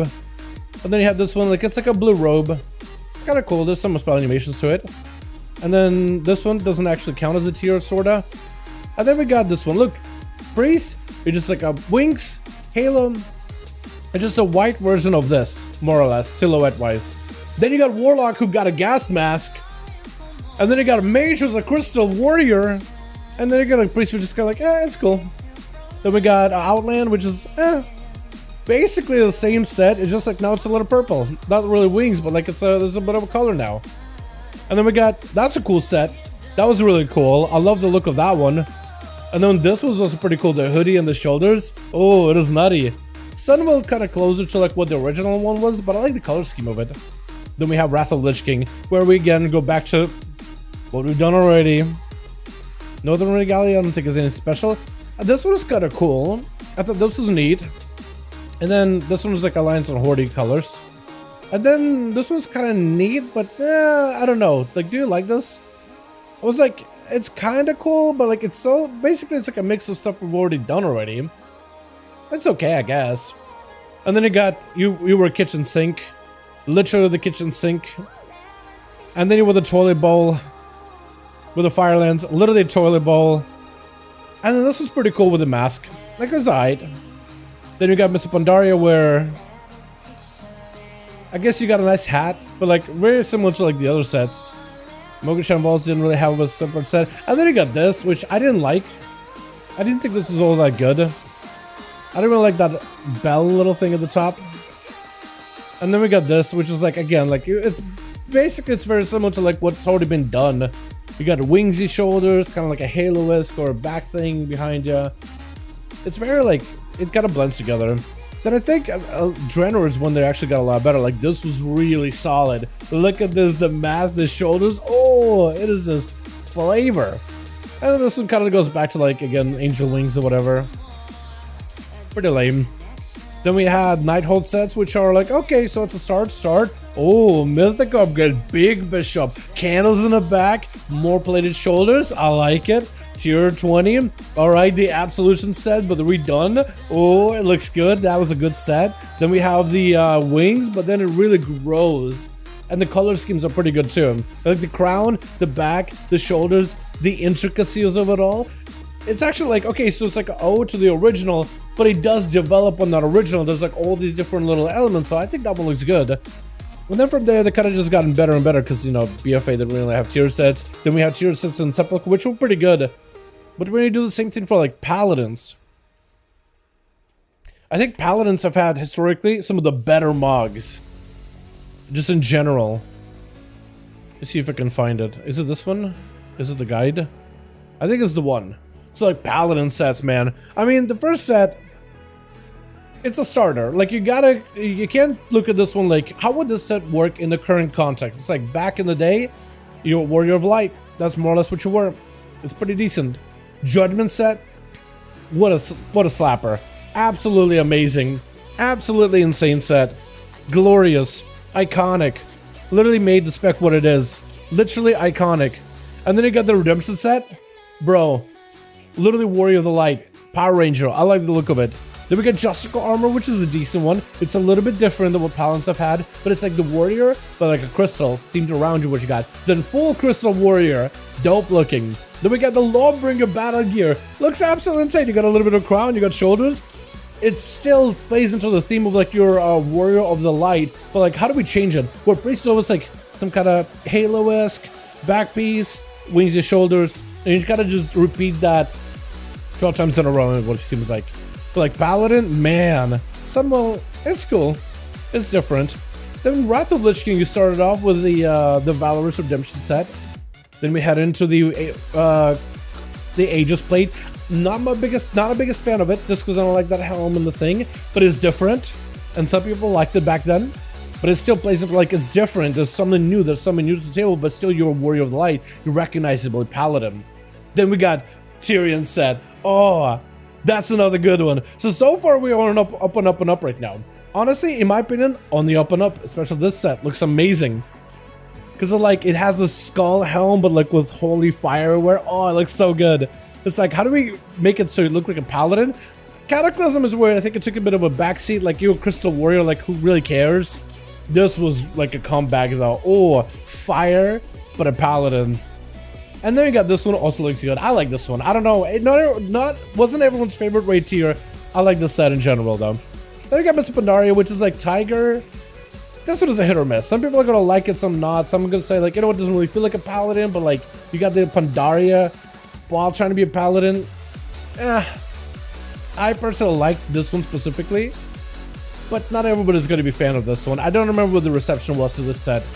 This one I personally don't like. I don't know if people love this one, but I feel like you were a human light bulb.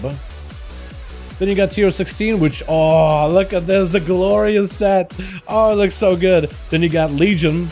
Oh no, World of Draenor. That's a good looking set. Like in general, very Paladin-esque. Then you got, I don't know if people like this one or not. I wasn't a big fan of it. Then you got Legion, where we started off with the High Lord, which looks good. Then you got the Radiant Lightbringer set, which is a remake. Then we got Light's Vanguard Battle Plate. Oh, talk about a good looking set. Death Hunter got a really good one too. I mean, honestly, this should have been the Paladin set also, but like Warriors got the really, really cool one. And then from there, we didn't really get sets until about Sepulchre with Paladins. I thought got a pretty good set. Like in comparison to everything we've got, pretty good set. So historically, I feel like Paladins have had pretty good tier sets. Not all of them were slappers, but just generally pretty good tier sets all in all. This is having a main struggle. How do you decide on your rogue? It's fun. It's fun. I had enjoyment playing it. I think they got better since the previous patches. Rogue is still fun, very mobile, very much good, very great defense, good defensives, lots of playstyle options between 3 specs. Like each spec has different builds that you can play. So that's how I settled on my rogue. But also I've had experience with the rogue before, so it just felt familiar. I just wanted to see if they would evolve the spec, the class, and they did. And I thought they did a pretty good job with it. So like I understand a lot of paladins are going to feel a bit of an envy to priests. It's a long ramble, right? A lot of paladins are going to feel that envy towards priests. Like, man, I wish I had his set, man. I wish I had his set. But, yeah.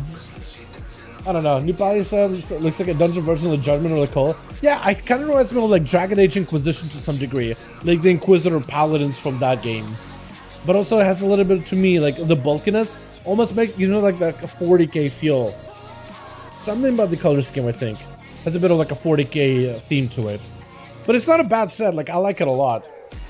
Alright, mages. Frost Mage, very simple. Let's get to the Frost Mage real quickly, we'll dive into another class. Flurry and Frostbolt damage is about 20%. Pretty solid, not much to explain there, not much to talk about. Flurry causes an explosion on impact, dealing 50% of its damage to all nearby enemies. And I think it works right now actually, yeah?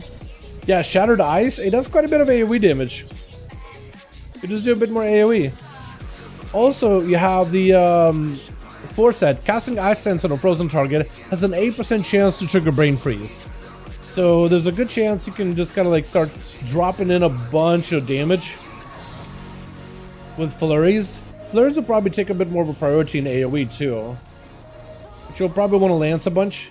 And whenever flurry is available, send out a flurry because it'll also cleave. And you're basically in AoE. You're probably just going to instant cast the entire time.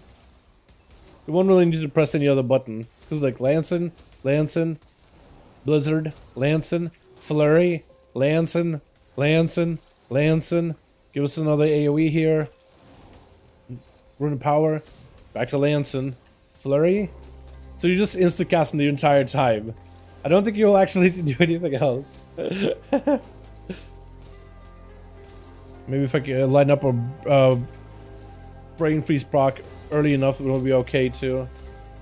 But like Shattered Ice is gonna do a little bit of extra AoE, not like a crazy amount, but it's still good. And it's gonna do, I think, a little more single target as well. But I don't think they're really trying to reinvent the wheel with Frost. They're just trying to give him like a bit of a different playstyle. Or actually not that different, I guess. Flurry has a 50% chance to initiate to call down Ice Comet. You may end up playing into like a heavy Flurry playstyle though. Right, with a Comet Storm. Maybe. Frostbolt deals additional damage to frozen targets. I think I'll just play into like Ice Lances and Flurries, but there's not a lot of abilities above Flurry. There's some. Like Frostbolt Flurry has a 30% chance to join 2 Icicles, that's pretty good. That damage Flurry is increased. Flurry has a chance to call down Ice Comet. You'll probably use Flurry more aggressively. You'll probably get a more proxy Flurry in general. 32 charges. Third chance to reset the cooldown of Flurry. I mean, you'll probably do that. Yeah, you're probably playing into Glacial Assault or something. SSL sets for Frost. That was what was it set for Frost again? What is it set for SL Frost? Do we know? Is that something we can look at? You used to be able to see tier sets here. Oh, you can actually see this tier set there. Okay. You can't. You can only see the current tier set. Okay. Yeah, I can't really go back. But you can see tier sets in the Shadowland section for one reason or another. Glacial Assault puts the dot up. Puts a dot up. Glacial Assault. Glacial Assault. And anybody enemies take frost damage. Crashing into a target and nearby enemies take 1000 frost damage. Is it the combat that it's describing? Like the combat does that much damage? There is a 50% chance to call it down. I see combat crashing down to a target and nearby enemies take for... Is it good? I don't know if that's that good actually when you think about it. Like maybe it's good, but I have no idea. favorite tier set so far? Like, out of the ones we can test, or are the ones that have been able to be data mined? I think out of the ones that have been able to test so far, I think the... Okay, let's just take a look at all the tier sets. I think the Frost DK one I'm really excited for. I don't know how good it's going to be, but I like it a lot. Blood DK also looks really good. I'm excited about the Outlaw one. I think it may give us a lot more AoE damage. Sub Rogue, it looks insane. Assassin could be nutty too, but I think Sub, for PvP specifically, is going to be just something actually incredibly good. Fire Mage is really fun so far. I think Demonology Warlock I'm really excited for once that's ready for testing. Woundwalker could be kind of interesting. I like the Warrior ones though. I'm actually kind of excited about the Warrior ones. Hold on, Jesse. Let me take a look. Let me show you what the Warrior one I'm thinking of here. I'm thinking of with the Warrior. Jesse, if you're still around. So the Warrior tier set. I wonder if we'll be able to see it in the tier window. We get on Dalax here real quick, but. The Warrior tier set basically makes it so that when enemies are bleeding with deep wounds, they're more likely to be crit and they'll take more crit damage from you. Also, deep wound crits, whenever like the bleed ticks, whenever it crits, has a chance to empower your next slam. Where slam can do bonus damage, stack it up to like 20 times or something like that, 15 times? Stack it up to a bunch, so slam basically does a lot more damage, and slam can cleave up to 4 additional targets. So slam can hit multiple targets, and it has like a very big crit synergy because of the deep wounds crit value synergy or whatever. Deep wounds makes it so that enemies are more likely to get crit and take more crit damage, which applies to slam as well. I want to see if they have the tier sets here. They don't, no, but that'll be the tier set combo. And warriors have a couple of slam interactions. Slam is an ability that's not really often played, so you're probably like, yeah, why would I ever want to press it? Slam deals additional 30 or more than that. Like, how much more? 60% more damage, has a 15% increased chance to critical strike. So already baseline has a 15% chance to crit. Then Slam deals 30% more damage but costs a little bit more rage. You can also combine Slam with Spear of Bastion so that, you know, if it crits, it does a lot more damage, 35% more damage. Maybe it could be good. So baseline 50% more crit chance, 60% damage there. Portability is like 5,000. Then 30% more here. Then you also can do it so Whirlwind hits 2 more targets. It also slams your primary target, which I guess can be kind of like a combo in AoE. Then improved Slam. Slam has a 15% increased crit chance, so 30% baseline more crit chance. Deals 30% increased critical strike damage. Already with the tier set, it makes it so that... Oh, is that it? No. Oh, that was what the tier was? Okay, I see what you mean. Yeah, put a debuff on people. Okay. Yeah, so you link them in the tier set from the mages. Okay. Yeah, so I'm thinking like Slam, 30% more chance to crit. More crit damage by 30%. Then 10% from the deep wounds. 10% from deep wounds. So 40% chance to crit as is. And it can do maybe 25% more crit damage. And cleaves multiple targets. Like, I'm wondering with all of these talents above the damage of Slam, maybe, I know it's kind of like a weak ability by itself, it doesn't really do that much damage. Like if I put on like a proper two-hander, Slam does 6,000 damage, while Mortal Strike does like 18,000, and Execute does 20,000. So like, you've got a lot of places to go. With all these buffs, maybe you might be able to inch out and do just enough damage, just enough to be able to make a bit of an impact. But that crit damage value and crit chance value with the extra damage buildup that it offers, maybe it could be good. Maybe just because of the raw crit damage and crit chance increases, because it stacks up quite a bit too. Like if I were to put on and equip all the talents above the damage of buff his damage, just for the sake of fun, just for funsies, we'll do this. So all these talents above the damage of Slam, all together, what does it become? It goes from 6,000 to 9,000. So like it makes a bit of distance, and then it can do 30% more damage with crit, 10% on top of it, 30% more likely to be crit. So my baseline crit is like what, almost 30 by itself. So it just gives like 60% chance. So I just need like to cover that 40. So it's more likely to crit as is. It's more likely to do the crit damage. 30% more with the tier set. 10% more crit damage and crit chance from the bleed, just having bleed on the enemy. And let me see if I can find the actual tier set, just so I know the numbers. Because I feel like having that number probably help. It's warriors, so I gotta scroll all the way down. Here we go. So bonus chance of critical strike damage by 10%. Deep wound critical strikes have a chance to increase the damage of the next slam by 25%.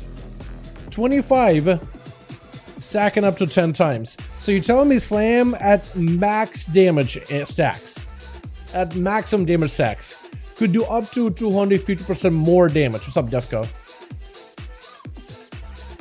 It might be one of those things where you don't really press slam up until you get so many stacks, and then you go for a big spear, big war breaker, big slam on AoE. Everybody takes a huge hit out of it, and then you don't press the ability for a good while until a little bit later. Like, maybe? What can I try to open PTR at 1? Client opens but it says invisible while still could hear the game and sound. Everybody knows a fix. Try to repair, download, or wait. Like, when you try to open up the game, Arda, it just is like a blank screen. You hear the game but nothing, like no game loads. I'm not sure actually. Yeah, so you want to try to open a PTR, client opens but it says invisible. I guess I would try tabbing around, like maybe the client is like behind someone else for you. Yeah, it sounds like maybe like a graphical problem or just a bug. I'd never had the problem before. I would love to see exactly what it looks like on your screen though when it happens.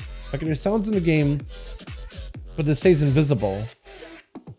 Maybe go into like your right click into like system or Windows button, and then go into like task manager, see if maybe you have like a version of PTR running in the background, see if you can shut it down from there.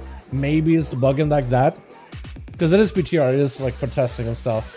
It's not always stable, doesn't always run super well. I would try that. Otherwise, chat, if anybody has any suggestions, hit them up, man. Hit them up. Doing +9, no good. What mage spec should I play? Fire. For +9? Probably like Frost, maybe? Arcane? I feel like all the specs, like Fire and Frost both needs a bit of a ramp up, doesn't it? Chat, what spec do we do next? Do we do Death Knight? Do we do Monk? Because Monk only has one spec I can really look at. But Monk does have their tier set, which is kind of like, okay. I hate how the ears are clipping through the helmet. I hate how the ears are clipping through the helmet. But I don't know if you can really do much about it. I think it's just how it's going to be for Blood Elves and all the other elfy races. Normally I clear cache and rebuild my computer if that happens. You could do that too. You could try that, see if maybe that helps out. We also got Paladin. We got Havoc Demon Hunter too. We could hit up that Havoc. I think I got time maybe for like Uno Mas. Because I do have a raid later tonight and I want to get something to eat before that. I haven't had anything to eat whatsoever. I just kind of hopped onto that. I was like, alright, let's stream. Normally, like, do it for tomorrow night, Dom? No, not at all. Not at all. What's tomorrow night? Thursday? Oh, I got a raid testing too tomorrow, don't I? Oh my god, tonight is gonna be a mess, dude. Alright, I'm just gonna have to work. I'm gonna have to work from time the raid is over into infinity. And beyond. I'm kind of hoping we do Razageth kill tonight and we're just like, alright, we're calling it for the week. Yeah, we're not doing the rest of these bosses. Because after like the experience we had with Diurna, not Diurna, Dathium. Like, do we want to do Dathi again? Do we want to be wiping on Dathium? Not really. And plus testing. So there's going to be a raid testing Thursday. So I'm going to be there for that. And then probably a Mythic Plus testing right after. Yes, I want to do both. I want to do both. I'll probably stream both. Depending what time it is going to be. What is free hold drop? Like +5 weapons? Really? On PTR? Or on live? That's funny. Does it actually? I think it's because they scaled the console, like as the expansion went on, the item level went up higher and higher and higher. Then keep it or pass it double and next person boss. Yeah, exactly, that's the one. Keep it or pass it double. Yeah, exactly. Live, just strength weapons to agility weapons. 5+. Oh, it drops to that many weapons? I have no idea. No clue. That's a good question, actually. I have no idea. Chat, what do I want to see? Death Knight? Monk? Vengeance Demon Hunter tier? Because I really want to try... kind of want to try the Death Knight one, honestly. Kind of want to try the DK. Because the DK got some really cool stuff. Where's my DK? Those the set looks so good, dude. DK. Those are DK. All 3 specs. Yeah, definitely does have all 3 specs. I'm really excited for the Frost one. I want to see if like this Dragon Summoner playstyle could be like legit playstyle too. It could be so good, dude. It's so much potential. But who knows? Underworld drops a ton of weapons. What? You mean like? You mean? Are you looking at the like the loot table? Is that what you mean? Oh, hold on. Let me look at it. That's what you meant. I thought you meant like you were doing the dungeon now and you like drop getting weapons left and right. Okay, hold on. 6 weapons under rod, 5 weapons free hold. DF. Let me look. Let me look. Let me just portable jacket real quickly. Because they get a lot more footage from Arcus because I think it's really thematic for the DK. Plus, it fits the tier set. I hate the fact that Underworld's coming back. Honestly, it's one of those dungeons back in BFA that wasn't bad. It was one of those, like, it's kind of like a... It's like the newest dungeon. It's kind of like learning some of the newer dungeons in Dragonflight. Like, I remember at first, like nowadays, Court of Stars is a really easy key, but at first people struggled, like, wait, what are you supposed to do? What are you supposed to interrupt? What do the bosses do? And people thought it was like the hardest key ever, even though nowadays it's like it's the fastest key you can ever run, easiest plus 20 of your life. Especially like after the nerf the final boss, so you can see the lines better. Like, it's super free, it's easy. Like, it's one of those dungeons where it's like at first you're not gonna really know what to do, but once you learn what the mobs do, it's very, very doable. Very, very, very, very, very, very doable. You're just showing the mob? Hold on, let me see the weapons, because I did play a lot of BFA. I would know. I would know what they got. Hold on, BFA. Freehold. Is it Mythic or Mythic Plus you're looking at? Are you just looking at Mythic? For like all classes? Yeah, so they actually had a lot of weapons back in BFA. Yeah, Jeweled Shark Splitter, that's normal. Bloody Titanic, yeah, so Harlan had like a couple of them. The one-handers for Sky Captain, the dagger, yeah, that's all normal. Yeah, there's a weapon, there's a gun too. That's pretty normal. Yeah, that's how dungeon was back then. And then Underrod, yeah, so you had a two-hander for the strength classes. You had the agility pole-arm for like feral druids. You had the shield for the shamans. You had the intellect for the shamans. You had the weapon for the rogues and the monks, and you had a dagger. Yeah, that's pretty normal. It seems like a lot of weapons, but it's pretty normal for like what we had, actually. Yeah, it's standard. Exactly how it was. Exactly how I left it.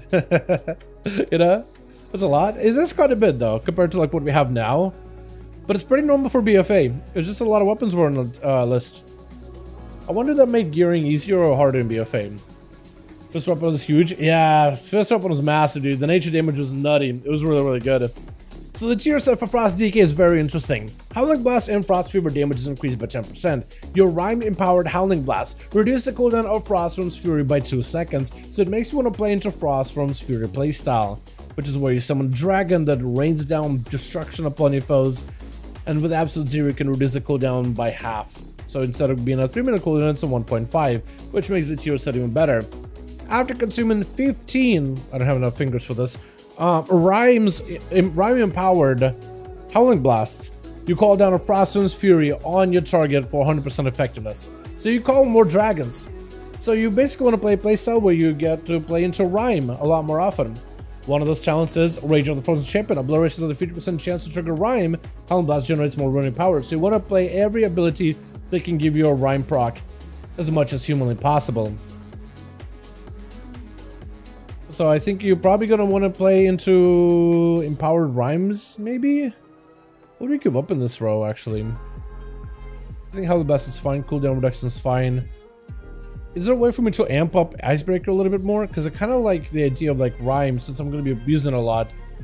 I should do more damage with it, hopefully. Maybe not.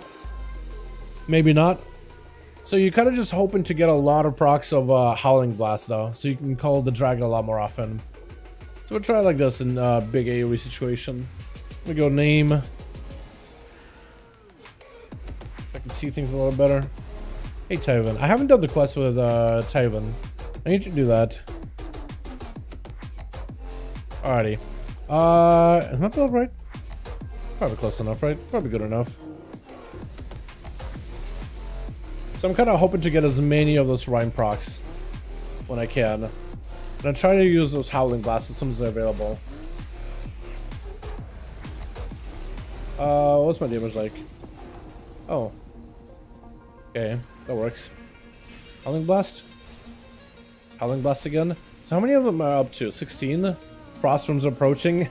I like that. Frostrooms approaching. I imagine you'll probably play this with like a, probably like a dual wield playstyle more, won't you? Because how do you get Rhyme to proc? Isn't it just like proc from Obliterates or a chance to proc from Blitz? Oh, I'm wrong about that.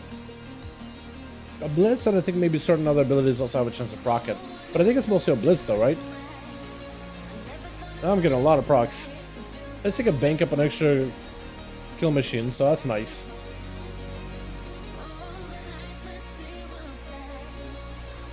So we got Frostworms coming back up very, very soon. Very soon. And I like the cooldown reduction, so actually we're going to have Frostworms Fury coming up about the same time when we have the Frost approaches. So we're going to be able to go for like double Frostworms Fury here. In like a second, hold on. So I think that's going to send out a dragon right now. Yep. Let's send out a dragon. We're going to build up our damage here for a bit. So we got a freebie. And we're going to set up our dragon. I imagine you would probably want to be at the apex of your stamina strain buff in order to be able to get a big dragon. But look, Frostworms Fury does quite a bit of damage. Quite a bit. And if you can go for like a big AoE trashback, there's a lot of mobs, you could probably get even more value out of it. Overall, I kind of like it. I wonder if that would be any good though, because like it's Frostworms Fury, and it's 100% effectiveness. Like it's literally a stronger version of this. It should be pretty good on paper. But like who knows, honestly. I'm hoping it'll be good.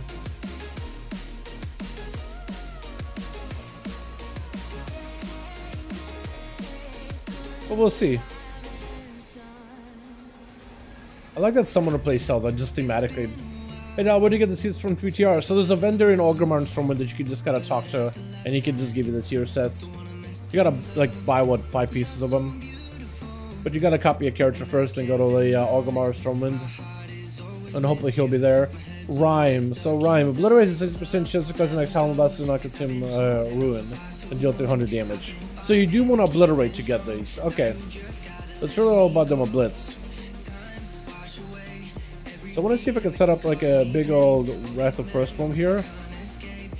So I need another Frostworm. I want to see if I can hold to Rhyme. Just stack up as much damage as I can. Okay. Then we'll Frostworm. Frostworm. Double Frostworm. So you can do like a double Frostworm combo here if you wanted to. That could be good. You'll need to like stack up and ramp up your stats in such a way, or your cooldowns in such a way where you line up like the apex of your strain buff with Pillar of Frost, and then you call down the worm. Maybe that'll be the play. And also Frost Fever does a lot of damage too, so like going for a full Frosty playstyle, that might not be that bad. Look at the dot damage of that. That actually not that bad. 5k per, up to like 22k. That's not bad at all. So that's a little bit sustained, and that's a lot more burst damage behind it. Yeah, like this could be really good. I think the control from this is going to be fantastic. Like in a dungeon pack, you're probably going to have Frostworms Fury hopefully up either as a proc or actually on the on-use effect a lot more often. But I wonder if like a Obliteration Breath of Tragosa playstyle would be better, just because this lets you kind of like just chug out and just consume a bunch of runic power and hopefully get maybe more procs of Rhyme. So you'll want to use Rhyme in order to gain runic power. That may be a better synergetic combo than Obliteration, but Obliteration just gives like so many back-to-back Oblits that may be the play. I'm not really sure.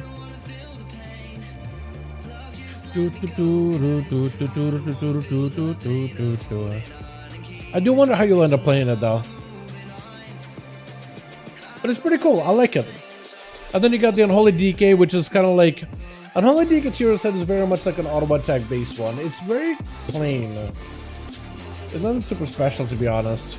So the tier set is Deathcoil and Epidemic, damage increased by 10%. Casting Deathcoil and Epidemic grants you a stack of Master of Death. At 20 stacks, Master of Death stacks are consumed, and you gain 50% Mastery for 20 seconds, which is a solid bit of increase. Your Mastery buffs your Shadow damage and your Pet damage, so it's a nice little buff.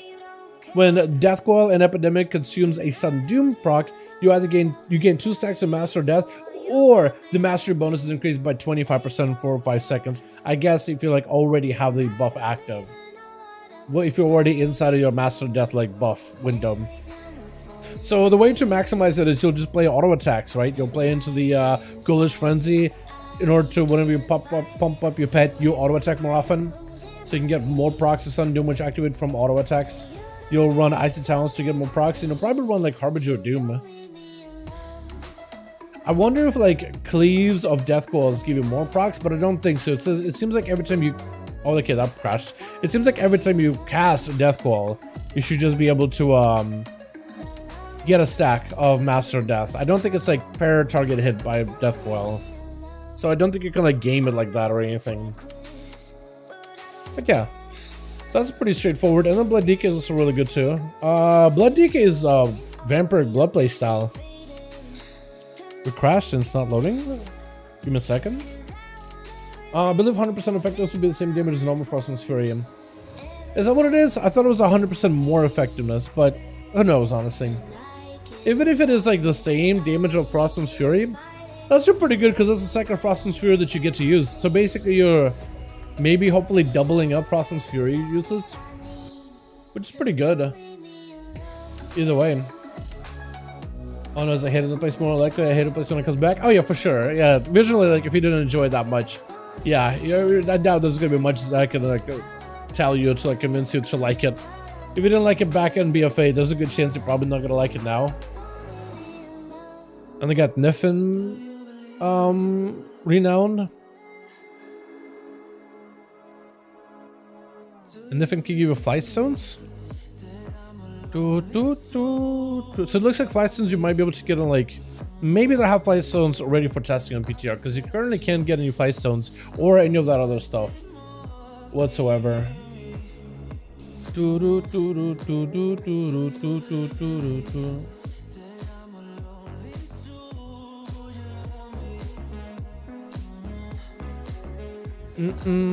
Is it this challenge? Oh. I thought maybe Harbinger of Doom was what killed me, but maybe it's somebody else using an ability and it crashed me. That other game just got to crash itself. White Dragon skin discovered might be Niffin related? Probably. I could see it. It's like an albino kind of look to it. Yeah, I could see it. But yeah, this one just seems like a plain tier set where you just go Harbinger of Doom. And that's really about it. And you go big auto attack build. I don't think it would do anything special.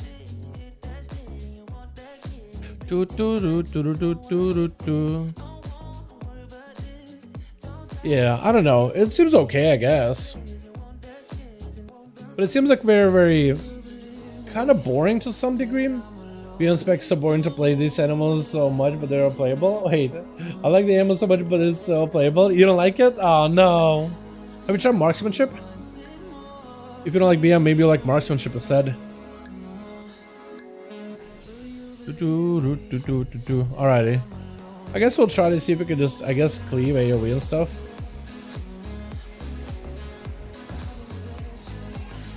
If we get a bunch of procs, maybe. I guess I'm getting Master of Death procs. That's good.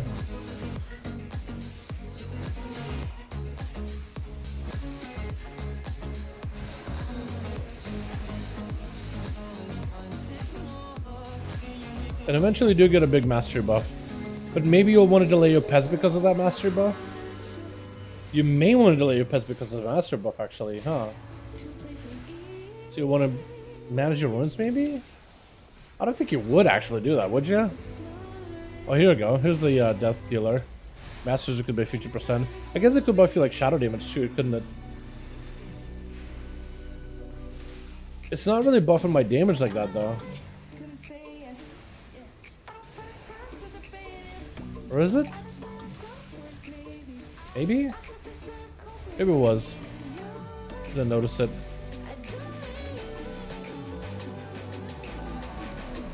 This is no valid targets with the range.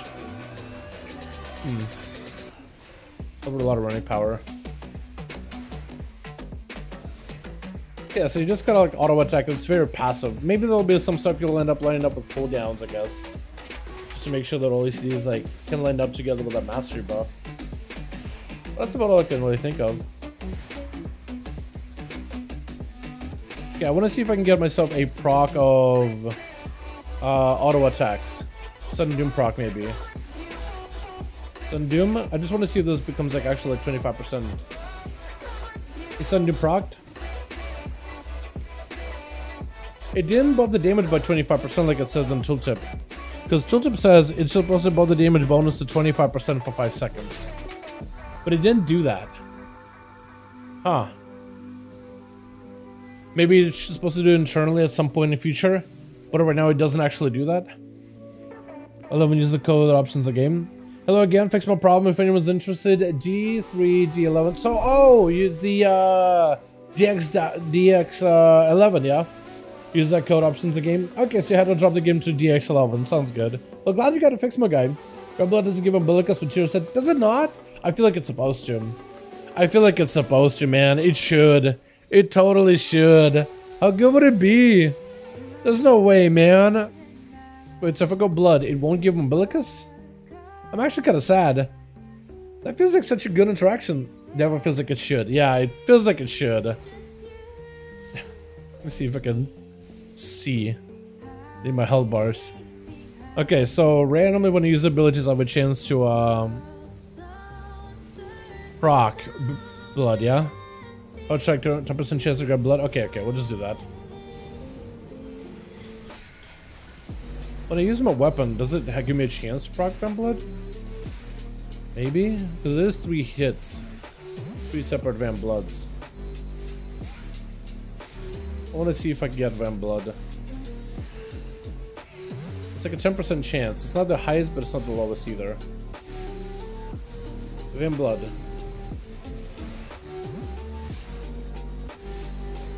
Okay, Van Blood, we got a proc. We got a strain buff of Van Blood, hopefully.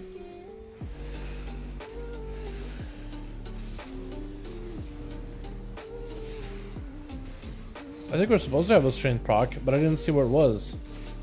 Well, there probably was up, I just didn't notice it. Okay, that's there. Strength increased. Okay, I see. Yeah, it doesn't proc umbilicus though, does it? Because I'm not getting like a shield for umbilicus.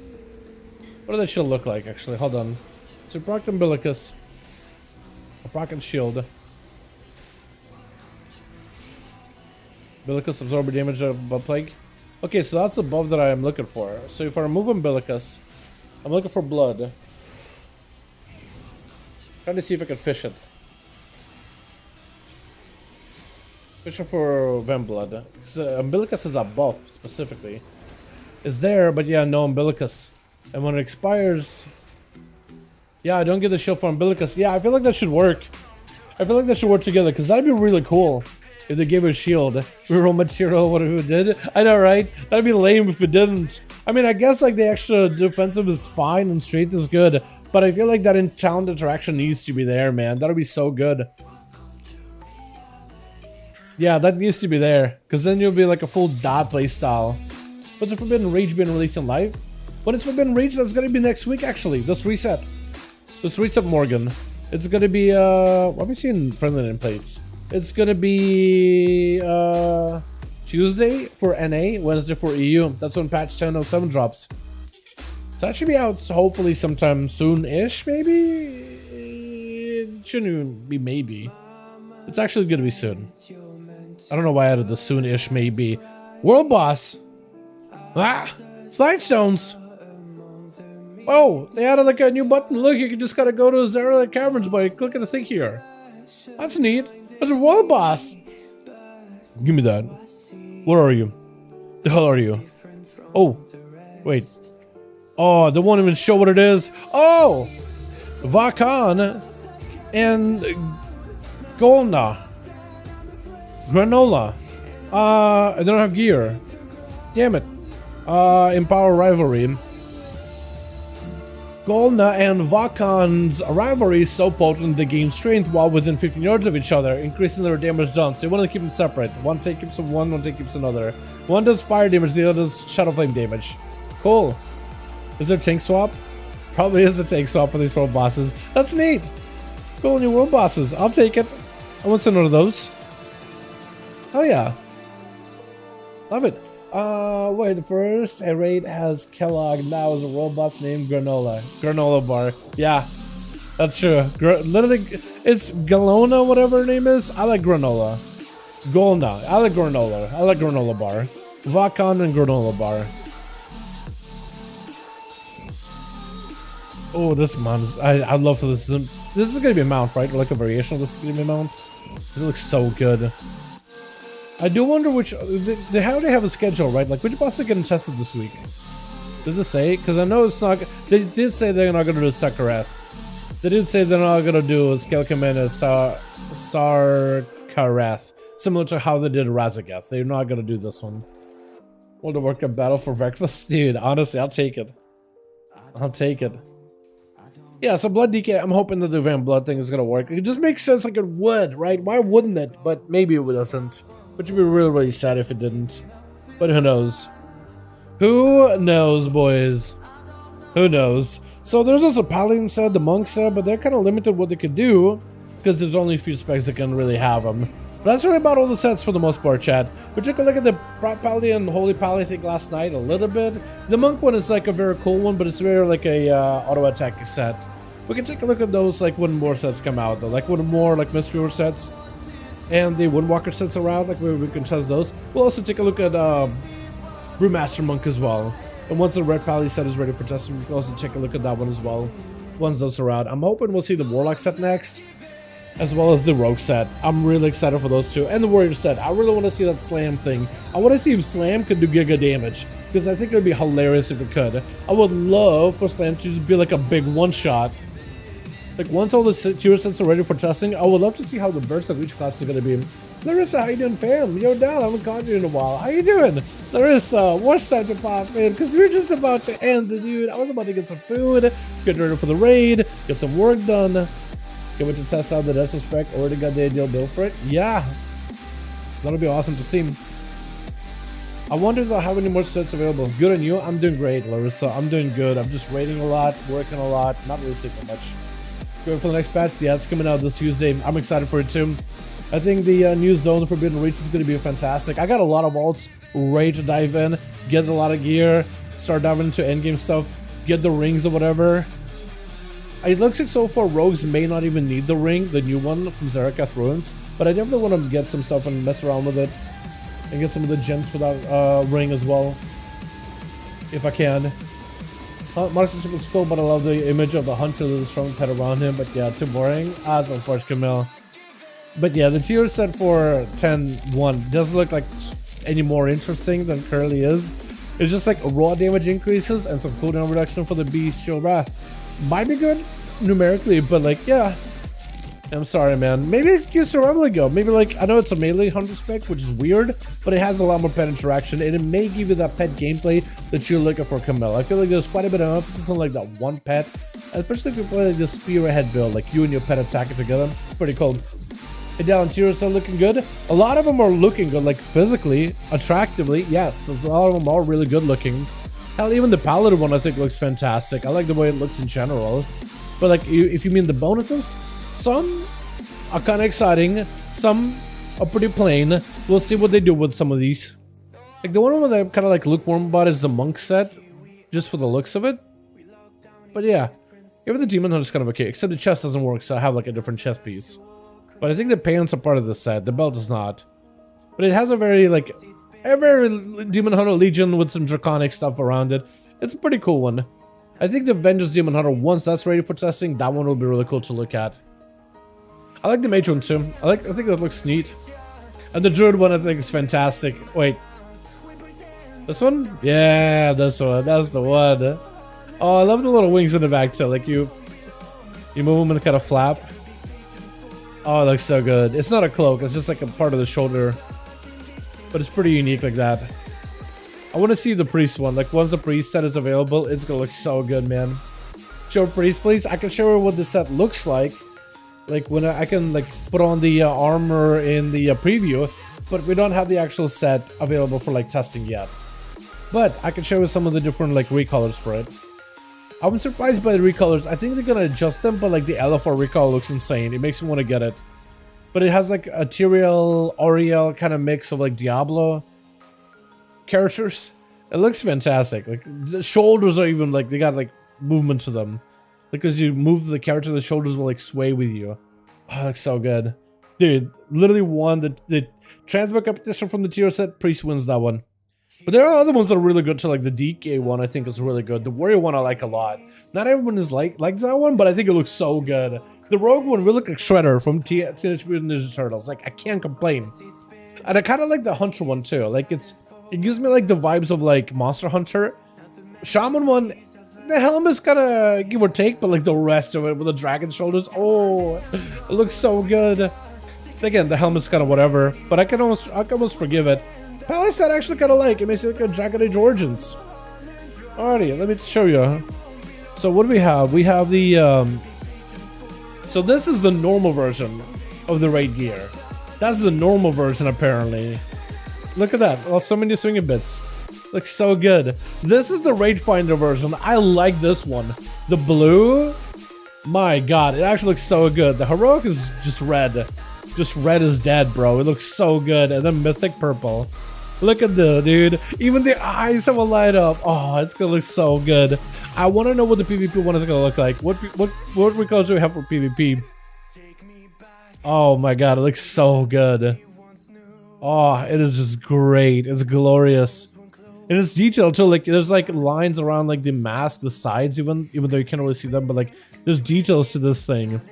Like whoever's the person doing the art for the priest one is going wild, and they need a raise, dude. They deserve a raise. This thing looks insane. Like all the different bits, and it's got like this like pants skirt kind of combo too, so it looks so good. Even like the cloak, the back parts of it looks really cool. How it kind of flows. I'm sure the boots look also really good, but I'm a Jonai, so I got hooves, so it kind of don't really show up super well. But even like the gloves have like a little talons at the end, little claw things on them. Looks so good. It's insane. Priest is epic. Wins the Transmog competition easily. Red here, so looks decayed husk of a moth and a Blackrock mythic set. It looks pretty cool. Yeah, Blackrock set looks like a light moth. I can maybe kind of see it. Yeah. Wherefore looks really cool. Yeah, when they make the raid finder set look good, that's where like, bro, I have to do raid finder now. Look how good that looks. Like every single recolor is so good. You got the classic golden and red, but then the flip side of the blue and the bronzish. But like they complement each other so well, the two color schemes. The dark red and then the dark purple, dude. I want to see what the PvP ones are going to be. I swear to god the PvP recolors are probably going to be the worst. Because like they got the best ones in a raid. Even the LFR. But like what's the PvP going to look like? It's going to look like ass. It's probably going to be like some kind of dark swampy green or some garbage. It's probably going to be really, like I'm setting myself up for disappointment, like, because I don't think I could do better than these. Unless for some reason this is supposed to be the PvP set and they accidentally stuck it as mythic. Then it's like, dude, got a PvP. Looks so good. Shadow Priest easy? Current version, not really. I think in 10.1 is going to be a little bit easier because they're trying to streamline it a little bit more. It's going to feel like a proper caster. Right now it has a lot of abilities to juggle. But I think in 10.1 it's going to be a little bit more like a proper caster. It's a little bit easier to get into. So if you want to pick up Priest right now, I think you'll have fun with it. I don't think you're going to have a bad time whatsoever. But I do think it's going to be a little bit more streamlined once you get into the new stuff. Because of the set, well, dude, guys, it's such a waste of speed. I mean, they're making it easier. They're giving you like a spike build, which might be pretty good. But they're still trying to keep it strong. And also in changing it, they actually changed it so Shadow Crush can be used every 20 seconds. So you could always put up dots on people every single time. So putting up dots and things might be really easy. But yeah, it's gonna be more like a mix of like a Affliction and Warlock, but also like a Mage kind of thing, and a little bit of both. Like it's always gonna be like a little bit of tinge of damage over time, but there's gonna be like some moments of bursts of this thing. It's really fun. Like if you've never played Priest before, it's in a really good spot. Pretty fun right now. It's a lot of abilities, so if you're not used to like a very complex, like busy playstyle, Priest has one of those like a little overbearing playstyle to a degree. But like Once you get more comfortable with it, it's a lot of fun, and I think you'll have a blast with it. I think getting one leveled in 10.07 and geared in 10.07 to prepare for 10.1 may not be a bad idea, especially as it continues to change and evolve, because it's, again, trying to streamline the spec. It's like, it has a lot of stuff going on, but like the newer rotation, the newer build, and maybe I'm playing this completely wrong, but right now it's like, it's a lot of just like put dots on things, and then you have filler abilities, like clear-cut filler abilities you'll use while waiting for your like other cooldowns to come back off CD. Clear-cut filler abilities that you use. So the rotation is a little bit more like manageable, I would say. And hopefully it'll make it a little bit more approachable and a little bit easier to use. Asecally at the moment, it helps. For priests, I imagine like that actually could help. I feel like an add-on like that could actually be helpful for priests. But they're giving it more instacast, so it should be still plenty of instacast, lots of procs. But they're trying to like strip away some of the parts that like that could bog down its playstyle a little bit. So I think it should be a little bit better overall. Because you can always play like what, a dot version build. I'm sure there's going to be like an easier build of priest that does damage, that's also fairly effective still. I'm sure that's going to be part of the playstyle. Yeah, they're trying to like simplify it at least a little bit. My damage on this thing is not good, but I don't have like my proper priest available, which I have the tier set to test too, because the tier set for this spec is pretty cool as well. The tier set is so it's gonna be kind of lame, but also kind of good. So the tier set, whenever you have a chance, like whenever you put up dots on people, Shadow Insight increases the makes you Mind Blast instant cast. Those Mind Blasts, instant cast Mind Blast, will do 60% more damage and generate more resources, so it'll speed up your gameplay and do a lot of damage. That Mind Blast can also cleave to nearby enemies with the way like their AoE abilities in 10.01 works. Psychic Link, you don't really AoE things, you just put out dots on everybody, and everybody with a Vampiric Touch dot will get cleaved. Like if let's say I hit one guy with a Mind Blast, everybody with a VT is going to take a portion of the damage as a cleave. So you kind of cleave like a Shadow Priest, with the Blade Flurry cleave elements to it. Sorta, kinda. And so Mind Blast is going to be a little bit stronger with the 2 set, and the 4 set, every time you spend 400 insanity, you'll summon a Mindbender or a Shadow Fiend to attack your enemy for like a couple of seconds. So if you're playing like a pet build with the Scalable Torment, that could be pretty good, because it's like, oh, your pet is out? Alright, Death, Mind Blast, pet does a lot of AoE damage, disappears. Or if you just play Shadow Fiend, don't play into the heavy play build, pet will come in, attack, generate a bunch of resources, peace out until you spend enough sanity again. But you spend sanity so quickly, you basically have more uptime on the pet, which means more free passive damage that the pet does, because Shadow Fiends do quite a bit of damage of their own. Like the Shadow Fiend, I'm just going to summon him. And just gotta stand next to the dummy. They do quite a bit of damage, they just slap things. They do stuff. And it gives you resources every time he hits.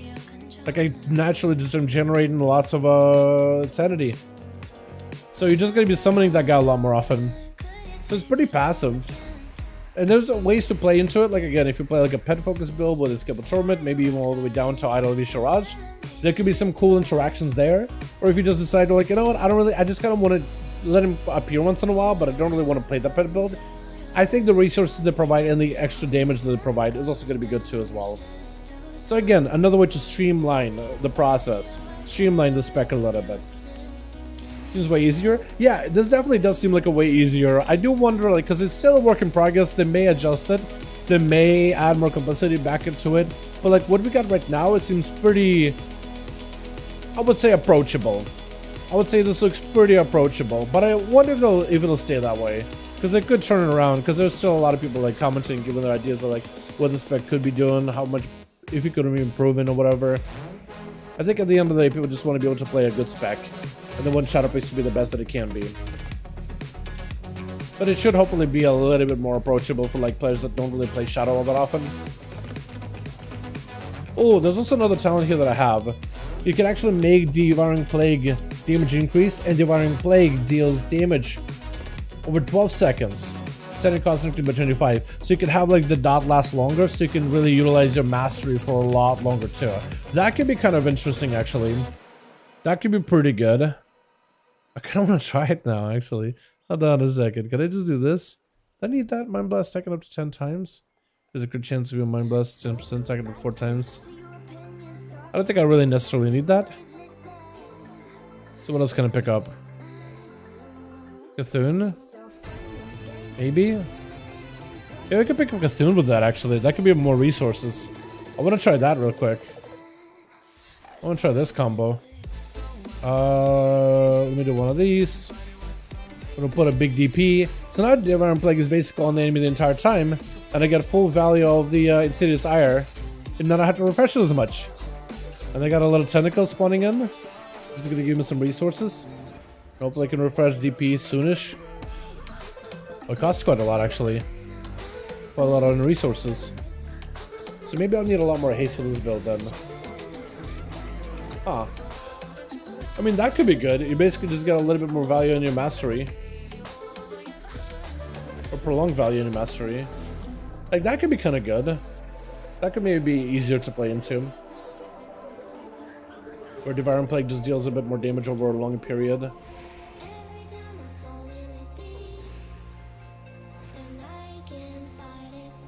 Guess I would want to maybe have my Mindbender with it. But yeah, Dalaran Plague does a lot of damage now. Look at that damage of DP, man. It just popping off with spikes and everything.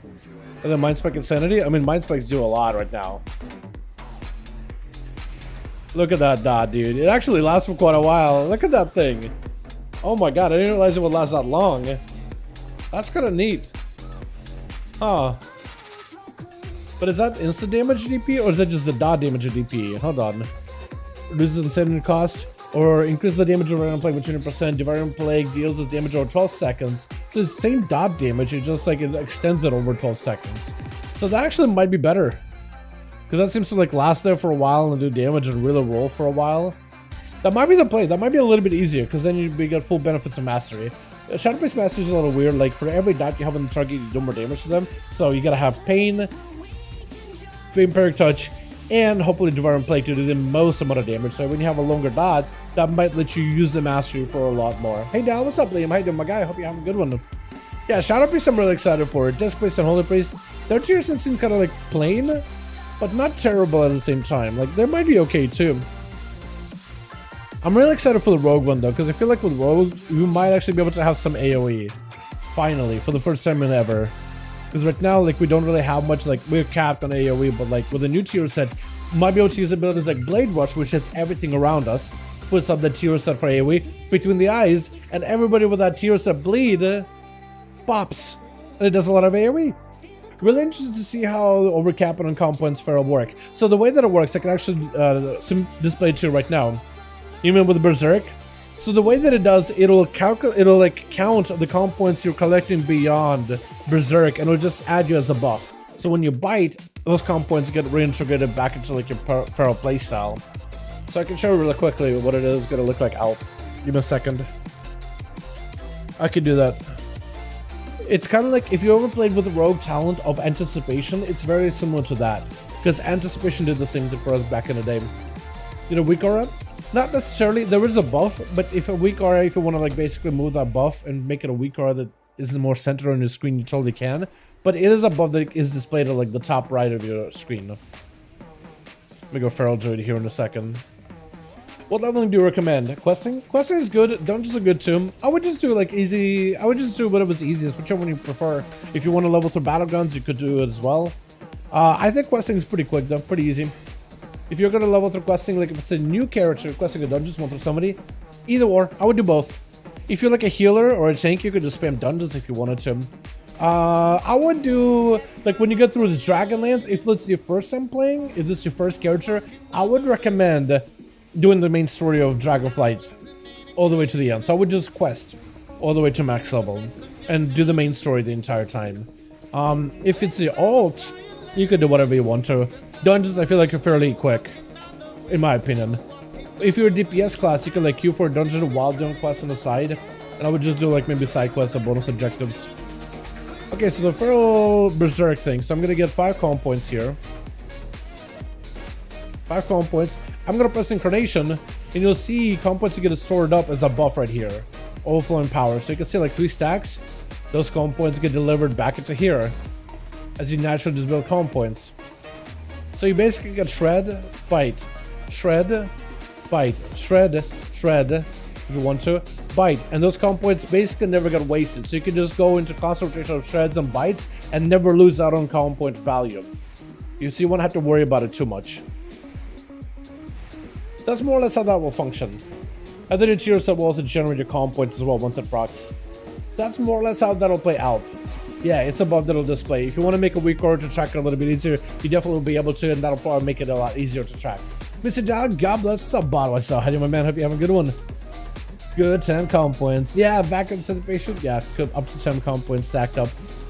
My alls just got 2 and then lowest to 30. Yeah, we're just questing dungeons. If you got a tank or a healer, you can just spam dungeons. You'll be fine. If you're just want to like DPS, I would do leveling. Like if you're at low level leveling, I think Warlord's General Zones are probably the fastest for the XP gains. So queue for dungeons while doing quests and just get through as many of them as possible.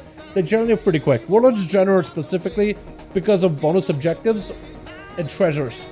They used to give quite a lot of experience and ability they still do now. But if you don't like Warlord General quest zones, you can always level through like Battle for Azeroth, that's pretty decent, fairly quick. Legion zones are pretty quick too, or whatever zones you prefer. It's all fairly close to each other. Thanks for showing off, Dal. We appreciate it. No problem, my guy. That's what I'm here for. That's what I'm here for, boys. You guys got questions? I got answers. I got solutions. You want to see how something works? I'm your man.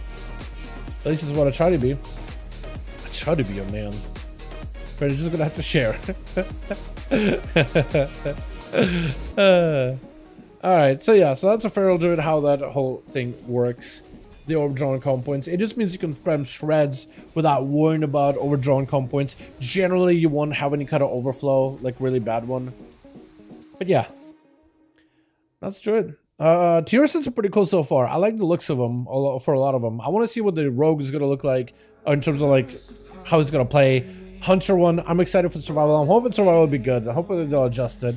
Shadow Priest, I can't wait to test it out. I think Death Priest may be kind of lame tier set, but it could be really good. Like maybe I'm just missing the value. Warlock I'm excited for. Warrior I'm excited for. Shaman I'm excited for. It shows the Frost DK set. Yeah, sure. Well, I have these characters over here. Where's the DK? Here we go. It looks good. It's a good looking set. You got the dragon shoulders, you got like the Death Knight helm. It's a proper DK set. The boots are kind of like something that is slapped on there, but it's a proper Death Knight set. I picked up a weapon that kind of matches it, but it's a good looking set overall. Can I see Warrior? Warrior sets and Warrior tier is not available for testing just yet, Larissa. Not yet, hopefully next week. We do know what the tier set is gonna be, like for Prod, Arms, and Fury, but we don't have the actual appearance available at the moment. What I can do is let me do this. I can hop on a Warrior and pop the appearance on in the preview. I can do that, hold on, so we can show you like what the recolors are gonna look like. I like it overall. Red Paladin is so fun. The Ruby, 386 and I have 4 set. Nice. Then NK DPS first boss. Now it's come. Yeah, Paladins do a lot of damage.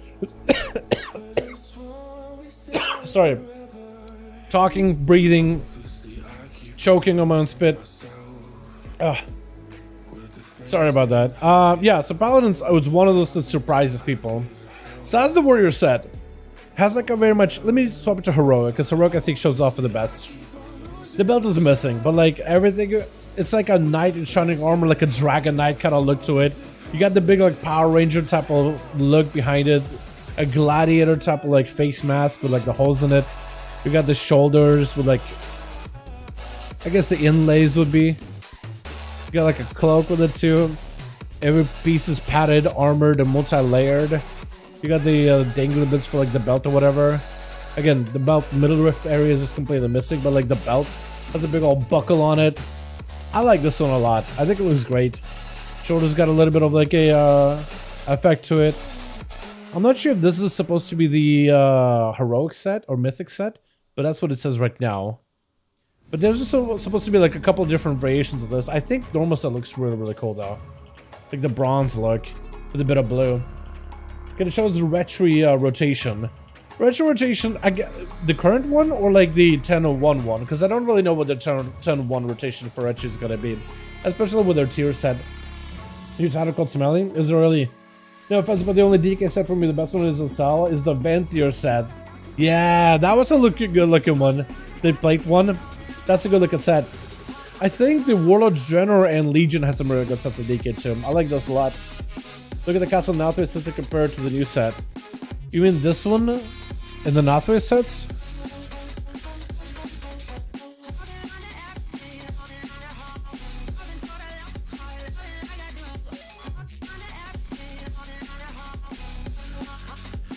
I mean,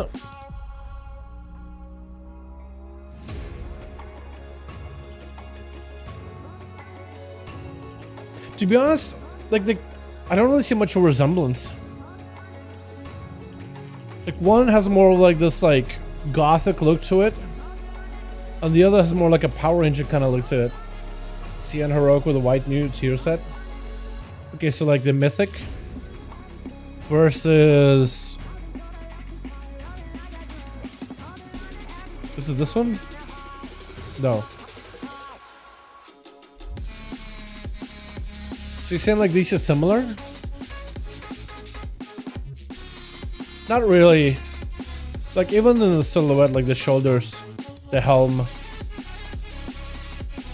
There's no chest guard. I mean, maybe like in a color scheme, they're kind of similar. Maybe like the elite set of the Gladiator, which is like full like this, but like a lot more brighter version. Maybe that will look kind of similar, like the effects. But like, I don't know. I don't really see it. But I never really had a good eye for like colors and stuff, like or noticing like the you know the dress thing that people did at some point. Like, is the dress white and gold or black and blue? Apparently, I was in the minority of the answers. Whichever one was the one I was like. The weird one. Like, I actually just... Maybe my eyes don't see color that well. I don't think I'm colorblind or anything like that. I probably would have been diagnosed with it by now. That one, the elite set, looks similar to the smoke. Oh, you mean like the smoke effect? Okay, I can maybe see like the smoke effect is similar, but like in terms of like the silhouette and the appearance, I don't think they're all that similar. The white gray color though, I love how that looks. This one, yeah, I kind of like the whole black and white look for it. I think it looks really, really good. I guess it's not really black, is it? So yeah, it's more like white and gray, I guess. There's some dark tones, but nothing like super, super dark either. Although I think it would have been cooler if like the dark, like the leather pieces were even darker, like a deep, like a pure black, kind of like how the inside of the shoulder is, just super dark. I think that will look really cool, but maybe that gray probably does better for it. It looks good. It makes you wonder what the PvP sets are gonna look like. Some of the sets looks like they were meant for SL with the colors. You know what? Maybe they were. Maybe at some point they were trying to come up with some of those colors for Shadowlands. And I'm like, oh, okay, you know what? Let's move those to the side. Shadowlands looks like it ain't going so well. Let's move those ideas over.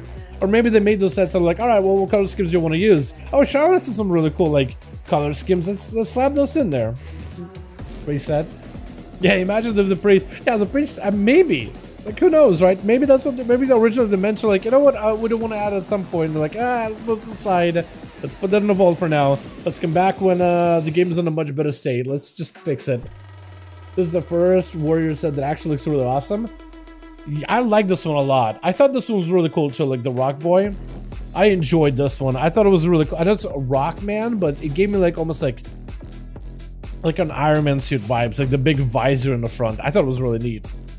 But yeah, Warriors, like, some of those sets are hit or miss. Like, this set, I thought it was cool. This set is whatever, unless you get the mythic version, and then it's like, oh, it looks like a Paladin. And then this one was, this was okay, I guess. This was aight. I can't say it was bad. This was okay, too. You know, Warriors have had a variety. You have a variety of different Warrior sets. Usually you take the Warrior sets usually come from the environment, what type of enemies they're fighting. And usually their armor will mimic the enemies that they're like commonly in combat with. Except some of these like Super Shrine Cavern ones. That wasn't like, I don't think there's a lot of enemies that were running these kind of sets, but maybe there were. But Warrior sets have definitely had like a lot of variety. Usually spikes, usually blades, usually armor, you know, lots of just plates on top of plates on top of plates. But like there's a lot of variety in like terms of like how a warrior was portrayed through expansions from expansion. Like it was just straight up just all spikes, all blades, everything.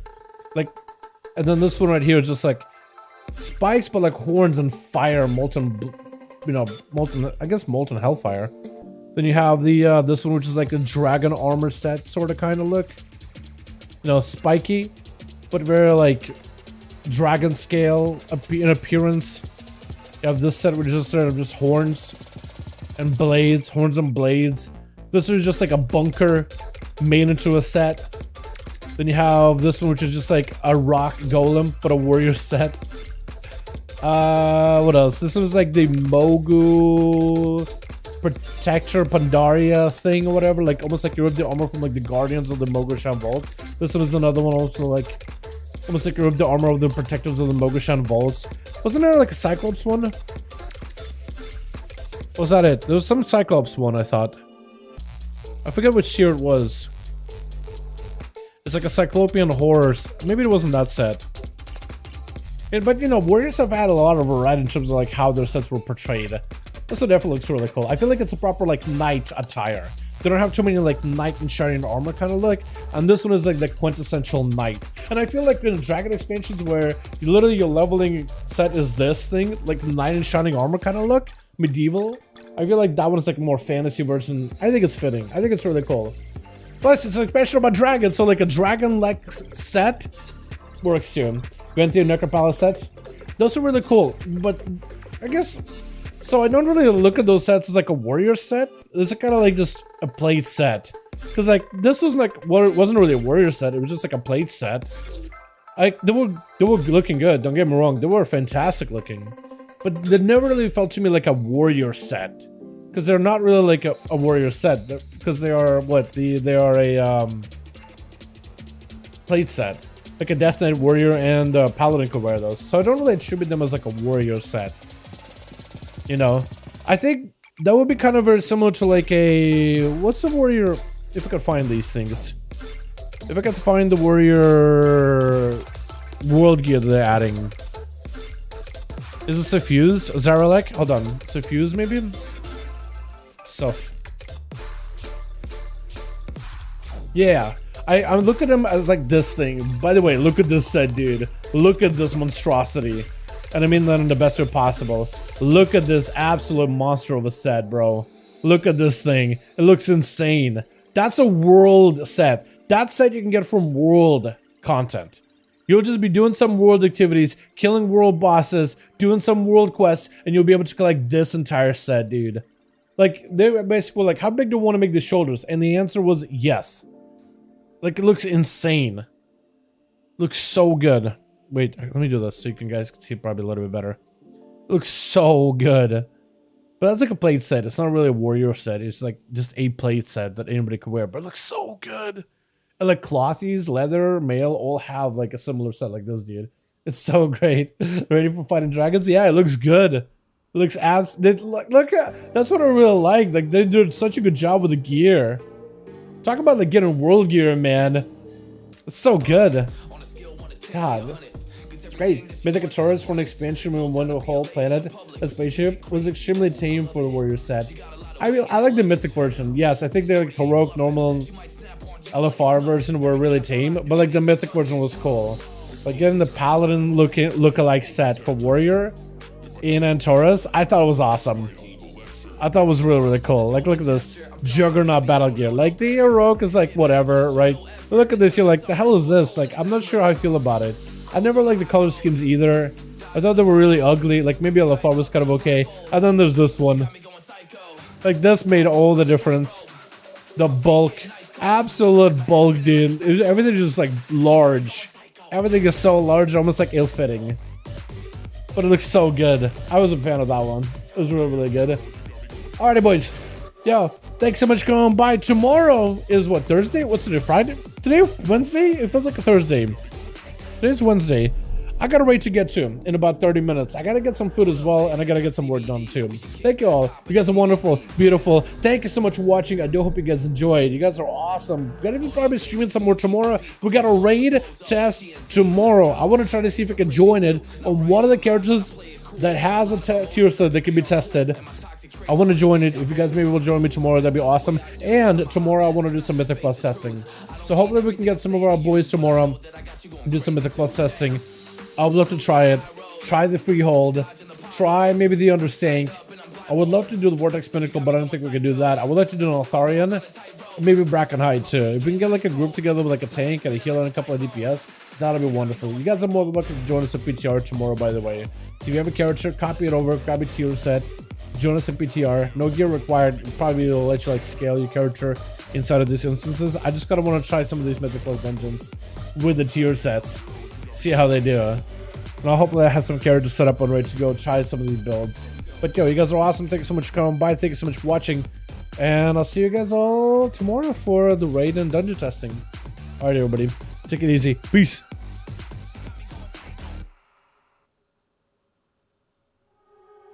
You are so heartless, and you don't care.